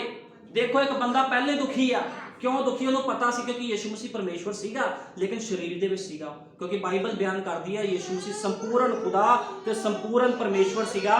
ਕੀ ਹੋਇਆ ਜਦੋਂ ਉਹ ਡਿਪਰੈਸ਼ਨ ਵਿੱਚ ਗਿਆ, ਉਹਨੂੰ ਡਿਪਰੈਸ਼ਨ ਚੋਂ ਲੈ ਕੇ ਗਏ, ਜਦੋਂ ਉਹਦੇ ਜਿਹੜਾ ਪਸੀਨਾ ਖੂਨ ਬਣ ਗਿਆ ਉਹਦੇ ਮੂੰਹ ਤੇ ਚਪੇੜਾਂ ਮਾਰੀਆਂ ਗਈਆਂ, ਉਹਦੀ ਬੇਇੱਜ਼ਤੀ ਕੀਤੀ। ਭਾਈ ਬ੍ਰੈਨਮ ਨੇ ਕਿਹਾ ਉਹਦੀ ਇੰਨੀ ਇਨਸਲਟ ਕੀਤੀ ਗਈ ਵੀ ਬਰਦਾਸ਼ਤ ਤੋਂ ਬਾਹਰ ਸੀਗਾ। ਇਨਸਲਟ ਕਰਨ ਤੋਂ ਬਾਅਦ ਉਹਦੇ ਮੂੰਹ ਤੇ ਚਪੇੜਾਂ ਮਾਰੇ, ਮੁੱਕੇ ਮਾਰੇ ਉਹਨਾਂ ਦੇ ਮੂੰਹ ਤੇ। ਫਿਰ ਕੀ ਹੋਇਆ ਕਹਿੰਦੇ ਜਿਹੜੀ ਕਰੂਸ ਦੀ ਜਿਹੜੀ ਮੌਤ ਆ, ਜਿਹੜੀ ਕਲਵਰੀ ਕਰੂਸ ਤੇ ਚੜਾਉਣਾ ਸਭ ਤੋਂ ਦਰਦਨਾਕ ਤੇ ਬੇਇੱਜ਼ਤੀ ਵਾਲੀ ਮੌਤ ਮੰਨੀ ਜਾਂਦੀ ਹੈ, ਜਿਹੜੀ ਰੋਮ ਦੇ ਲੋਕ ਦਿੰਦੇ ਸੀ। 39 ਕੋੜੇ ਮਾਰਨੇ ਉਹਨਾਂ ਦਾ ਰਿਵਾਜ ਸੀਗਾ, ਇੱਕ ਉਹਨਾਂ ਦਾ ਪਿੱਛੋਂ ਰਿਵਾਜ ਤੁਰਿਆ ਆ ਰਿਹਾ ਸੀ ਵੀ 39 ਕੋੜੇ ਹੀ ਮਾਰਨੇ। ਉਹਦੇ 39 ਦੇਖੋ ਇੱਕ ਬੰਦਾ ਡਿਪਰੈਸ਼ਨ 'ਚ ਆ, ਉਹਦੇ ਚਪੇੜਾਂ ਮਾਰੀਆਂ, ਫਿਰ ਉਹਦੇ ਕੋੜੇ ਮਾਰੇ। ਦੇਖੋ ਇੱਕ ਜਿਹੜਾ ਸ਼ੋਧ ਕੀਤਾ ਮੈਡੀਕਲ ਲਾਈਨ ਦੇ ਹਿਸਾਬ ਦੇ ਨਾਲ, ਜਦੋਂ ਇੱਕ ਮਨੁੱਖ ਨੂੰ ਕੋੜਾ ਮਾਰਿਆ, ਜਿਹੜਾ ਕੋੜੇ ਸੀਗੇ, ਕੋੜੇ ਇਦਾਂ ਲੱਛੇਦਾਰ ਹੁੰਦੇ ਸੀ, ਉੱਚ ਹੱਡੀਆਂ ਤੇ ਉਹਦੇ ਵਿੱਚ ਤਿੱਖੀਆਂ ਚੀਜ਼ਾਂ ਪਾਈਆਂ ਹੁੰਦੀਆਂ ਸੀ। ਕੀ ਹੁੰਦਾ ਜਦੋਂ ਕੋੜਾ ਮਾਰਿਆ ਜਾਵੇ ਕਿਸੇ ਬੰਦੇ ਦੇ 1 ਸਾਲ ਤੋਂ 1.5 ਸਾਲ ਲੱਗਦਾ ਆ, ਕਿਉਂਕਿ ਜਿਹੜਾ ਕੋੜਾ ਸੀ ਉਹ ਕਮਰ ਦੇ ਵਿੱਚ ਖੁੱਭ ਜਾਂਦਾ ਸੀ, ਜਦੋਂ ਖੁੱਭ ਕੇ ਮਾਸ ਨਾਲ ਕੱਢ ਦਿੰਦਾ ਸੀ, ਨਸਾਂ ਵੀ ਬਾਹਰ ਆ ਜਾਂਦੀ ਸੀ। ਇੱਕ ਕੋੜਾ ਜਦੋਂ ਕਿਸੇ ਬੰਦੇ ਦੇ ਮਾਰ ਦਿੱਤਾ ਜਾਵੇ 1 ਤੋਂ 1.5 ਸਾਲ ਲੱਗਦਾ ਆ ਉਹਨੂੰ ਸਹੀ ਹੋਣ ਦੇ ਵਿੱਚ, ਉਹਦੇ ਟਾਂਕੇ ਲੱਗਣਗੇ, ਨਸਾਂ ਫਿਰ ਨਵੀਆਂ ਪੈਣਗੀਆਂ। 1 ਤੋਂ 1.5 ਸਾਲ ਦੇ ਵਿੱਚ ਉਹ ਬੰਦਾ ਸਹੀ ਹੁੰਦਾ। ਯਿਸੂ ਮਸੀਹ ਨੂੰ 39 ਕੋੜੇ ਮਾਰੇ ਗਏ। ਕਦੋਂ? ਪਹਿਲਾਂ ਤਾਂ ਉਹਦਾ ਜਿਹੜਾ ਪਸੀਨਾ ਸੀਗਾ ਖੂਨ ਬਣ ਗਿਆ, ਡਿਪਰੈਸ਼ਨ 'ਚ ਆ ਗਿਆ ਪ੍ਰਭੂ, ਉਹਨੂੰ ਪਤਾ ਸੀ ਬੜੀ ਬੁਰੀ ਤਰ੍ਹਾਂ ਇਹਨਾਂ ਨੇ ਮੈਨੂੰ ਮਾਰਨਾ, ਡਿਪਰੈਸ਼ਨ 'ਚ ਆ ਗਿਆ। ਉਹਨੇ ਪ੍ਰਾਰਥਨਾ ਕੀਤੀ ਪ੍ਰਭੂ ਦੇ ਅੱਗੇ, ਕਹਿੰਦਾ ਪ੍ਰਭੂ ਜੀ, ਕਹਿੰਦਾ ਜੇ ਹੋ ਸਕੇ ਕਹਿੰਦਾ ਪਿਆਲਾ ਮੇਰੇ ਤੋਂ ਟਲ ਜਾਵੇ। ਉਹਨੇ ਕਿਹਾ ਆ ਯਿਸੂ ਮਸੀਹ ਨੇ, ਇਹ ਗੱਲ ਮੈਂ ਮੁੱਕਰਦਾ ਨਹੀਂ ਹੈ ਕਿਉਂਕਿ ਬਾਈਬਲ 'ਚ ਕਿਹਾ ਆ, ਯਿਸੂ ਮਸੀਹ ਸਰੀਰ 'ਚ ਸੀਗਾ। ਉਹਨੇ ਕਿਹਾ ਕਹਿੰਦਾ ਪ੍ਰਭੂ ਜੀ ਜੇ ਹੋ ਸਕੇ ਇਹ ਪਿਆਲਾ ਮੇਰੇ ਤੋਂ ਟਲ ਜਾਵੇ, ਲੇਕਿਨ ਮੇਰੀ ਨਹੀਂ ਤੇਰੀ ਮਰਜ਼ੀ ਪੂਰੀ ਹੋਵੇ। ਉਹਨੂੰ ਪਤਾ ਸੀ ਜੇ ਖੁਦਾ ਸੀ ਉਹਨੂੰ ਪਤਾ ਨਹੀਂ ਸੀ ਵੀ ਕਿੰਨੀ ਦਰਦ ਹੋਣੀ ਉਹਨੂੰ। ਉਹਦੇ ਮੂੰਹ ਤੇ ਚਪੇੜਾਂ ਮਾਰੀਆਂ, ਖੂਨ ਪਸੀਨਾ ਬਣ ਗਿਆ। ਉਹਦੇ ਬਾਅਦ ਕੀ ਹੋਇਆ 39 ਕੋੜੇ ਮਾਰੇ। ਜਦੋਂ ਕੋੜੇ ਮਾਰੇ ਗਏ ਉਹਦੀ ਨਸਾਂ ਵੀ ਬਾਹਰ ਆ ਗਈਆਂ। ਜਦੋਂ ਅਸੀਂ ਕਿਸੇ ਫਿਲਮ ਦੇ ਵਿੱਚ ਦੇਖਦੇ ਹਾਂ, ਟੀਵੀ ਵਿੱਚ ਵੀ ਤੇ ਕੋੜੇ ਮਾਰੇ ਜਾ ਰਹੇ ਆ, ਅਸੀਂ ਦੇਖ ਕੇ ਕਹਿੰਦੇ ਬਹੁਤ ਕੋੜੇ ਮਾਰੇ, ਉਸ ਤਰ੍ਹਾਂ ਨਹੀਂ ਸੀ ਮਾਰੇ ਗਏ ਉਹ ਕੋੜੇ, ਉਸ ਤਰ੍ਹਾਂ ਨਹੀਂ। ਜਦੋਂ ਕੋੜੇ ਮਾਰੇ ਗਏ ਉਹਦੀ ਨਸਾਂ ਵੀ ਬਾਹਰ ਆ ਗਈਆਂ ਸੀਗੀਆਂ, ਉਹਦੀ ਨਸਾਂ ਬਾਹਰ ਆ ਗਈਆਂ, ਉਹਦੀ ਜਿਹੜੀ ਪਿੱਠ 'ਚੋਂ ਹੱਡੀਆਂ ਦਿਖਣੀਆਂ ਸ਼ੁਰੂ ਹੋ ਗਈਆਂ। 39 ਕੋੜੇ ਮਾਰੇ, ਫਿਰ ਵੀ ਉਹਨਾਂ ਨੂੰ ਚੈਨ ਨਹੀਂ ਪਈ। ਉਹਨਾਂ ਨੇ ਘੜੀਸਦੇ ਹੋਏ ਬਹੁਤ ਭਾਰੀ ਸਲੀਬ ਉਹਦੇ ਮੋਢੇ ਉੱਪਰ ਰੱਖੀ। ਉਹਦੇ ਬਾਅਦ ਉਹਨੂੰ ਲੈ ਕੇ ਗਏ, ਉਹਨੂੰ ਘਸੀੜਦੇ ਹੋਏ ਉਸ ਜਗ੍ਹਾ ਤੇ ਲੈ ਕੇ ਫਿਰ ਚਪੇੜਾਂ ਮਾਰੀਆਂ, ਮੁੱਕੇ ਮਾਰੇ, ਉਹਦੀ ਬੇਇੱਜ਼ਤੀ ਕੀਤੀ। ਉਹਨਾਂ ਨੇ ਕੀ ਕੀਤਾ, ਉਸ ਸਥਾਨ ਦੇ ਵਿੱਚ ਯਿਸੂ ਮਸੀਹ ਨੂੰ ਨੰਗਾ ਕੀਤਾ, ਉਹਦੇ ਕੱਪੜੇ ਉਤਾਰ ਤੇ ਪ੍ਰਭੂ ਦੇ, ਨੰਗਾ ਕਰਕੇ ਉਹਨੂੰ ਠੱਠਾ ਉਡਾਇਆ। ਕਹਿੰਦੇ ਯਹੂਦੀਆਂ ਦੇ ਰਾਜਾ ਤੈਨੂੰ ਨਮਸਕਾਰ, ਤੂੰ ਆਪਣੇ ਨੂੰ ਪਰਮੇਸ਼ਵਰ ਦੱਸਦਾ ਆ, ਤੈਨੂੰ ਅਸੀਂ ਨਮਸਕਾਰ ਕਰਦੇ। ਉਹਦੀ ਇਨਸਲਟ ਕੀਤੀ ਤਾਂ ਵੀ ਉਹਨੇ ਕੁਛ ਨਹੀਂ ਬੋਲਿਆ। ਅੱਧਾ ਖੂਨ ਯਿਸੂ ਮਸੀਹ ਦੇ ਸਰੀਰ ਚੋਂ ਨਿਚੜ ਗਿਆ। ਜਿਹੜਾ ਕੋੜਾ ਸੀਗਾ 100 ਤੋਂ 200 ਗ੍ਰਾਮ ਟੁਕੜਾ ਮਾਸ ਦਾ ਇੱਕ ਵਾਰ 'ਚ ਉਤਾਰ ਦਿੰਦਾ ਸੀਗਾ। ਇੰਨਾ ਉਹ ਗੰਦਾ ਕੋੜਾ ਸੀਗਾ, ਉਹਦੇ ਵਿੱਚ ਇਹਨੇ ਕਿੱਲ ਪਾਏ ਸੀ, ਹੱਡੀਆਂ ਪਾਈਆਂ ਸੀ, ਮਾਸ ਦਾ ਟੁਕੜਾ ਇੱਕ ਕੋੜੇ ਵਿੱਚ 100 ਤੋਂ 200 ਗ੍ਰਾਮ ਮਾਸ ਦਾ ਟੁਕੜਾ, ਇੰਨਾ ਸਾਰਾ ਮਾਸ ਦਾ ਟੁਕੜਾ ਇੱਕ ਵਾਰ 'ਚ ਉਤਰ ਜਾਂਦਾ ਸੀਗਾ। ਉਹਦੀ ਪੂਰੀ ਹੱਡੀ ਨੰਗੀ ਕਰਤੀ ਸੀ ਉਹਨਾਂ ਨੇ ਮਾਰ ਕੇ, ਇੰਨੀ ਬੁਰੀ ਤਰ੍ਹਾਂ ਮਾਰਿਆ। ਹੋ ਸਕਦਾ ਯਿਸੂ ਮਸੀਹ ਇੰਨੀ ਦਰਦ ਬਰਦਾਸ਼ਤ ਕਰਨ ਤੋਂ ਬਾਅਦ ਵੀ ਉਹਨਾਂ ਨੂੰ ਬਰਕਤ ਦੇ ਰਿਹਾ ਸੀ। ਇਹਦੀ ਕੀ ਵਜ੍ਹਾ ਸੀਗੀ? ਕਿਉਂਕਿ ਉਹ ਵਚਨ ਸੀਗਾ, ਉਹ ਖੁਦਾ ਦਾ ਵਚਨ ਸੀਗਾ, ਉਹ ਕੋਈ ਮਨੁੱਖ ਨਹੀਂ ਸੀਗਾ। ਹਾਂ ਉਹ ਸੰਪੂਰਨ ਮਨੁੱਖ ਸੀਗਾ, ਨਬੀ ਨੇ ਕਿਹਾ, ਲੇਕਿਨ ਫਿਰ ਵੀ ਬਰਕਤ ਦੇ ਰਿਹਾ। ਉਹਦੇ ਬਾਅਦ ਵੀ ਉਹਨਾਂ ਨੂੰ ਚੈਨ ਨਹੀਂ ਪਈ, ਘੜੀਸਦੇ ਹੋਏ ਲੈ ਗਏ। ਜਿਹੜੇ ਕਿੱਲਾਂ ਦਾ ਸਾਈਜ਼ ਸੀਗਾ 7 ਇੰਚ ਤੋਂ ਵੀ ਲੰਬੇ ਕਿੱਲ ਸੀਗੇ, ਜਿਹੜੀ ਉਹਦੀ ਹਥੇਲੀਆਂ ਵਿੱਚ ਠੋਕੇ ਉਹਨਾਂ ਨੇ। ਫਿਰ ਨਬੀ ਨੇ ਕਿਹਾ ਉਹਦੀ ਹਥੇਲੀਆਂ 'ਚ ਕਿੱਲ ਠੋਕਣ ਤੋਂ ਬਾਅਦ ਇੱਕ ਹੱਥ 'ਚ ਕਿੱਲ ਠੋਕਿਆ, ਉਹਨਾਂ ਨੇ ਰੱਸੀ ਪਾਈ, ਉਹਦੀ ਬਾਂਹ ਨੂੰ ਖਿੱਚ ਪਾਈ, ਉਹਨਾਂ ਨੇ ਉਹਦੀ ਤਕਲੀਫ ਨੂੰ ਵਧਾਇਆ। ਪਹਿਲਾਂ ਤਾਂ ਉਹਨੂੰ ਨੰਗਾ ਕੀਤਾ ਸਾਰਾ, ਉਹਨਾਂ ਨੇ ਕੱਪੜੇ ਉਤਾਰ ਕੇ ਇਨਸਲਟ ਕੀਤੀ। ਉਹਦੇ ਬਾਅਦ ਉਹਦੇ ਹੱਥਾਂ 'ਚ ਕਿੱਲ ਠੋਕੇ। ਤੁਹਾਨੂੰ ਪਤਾ ਜੇ ਸੂਈ, ਮੈਂ ਪਰਸੋਂ ਇੱਕ ਕਿੱਲ ਚੱਕਿਆ ਇੱਥੋਂ ਦੀ, ਮੈਂ ਚਬਾਉਣਾ ਸ਼ੁਰੂ ਕਰਤਾ ਆਪਣੇ, ਮੈਂ ਕਿਹਾ ਦਰਦ ਕਿੰਨੀ ਹੁੰਦੀ, ਹਲਕਾ ਜਿਹਾ ਚਬਾਇਆ ਬੜੀ ਦਰਦ ਹੋਈ। ਐਡੇ ਐਡੇ ਮੋਟੇ ਕਿੱਲ ਜਿਹੜੇ ਯਿਸੂ ਮਸੀਹ ਦੇ ਹੱਥਾਂ ਵਿੱਚ, ਕਿੱਦਾਂ ਉਹਨੇ ਸਹਿਨ ਕੀਤਾ ਹੋਣਾ।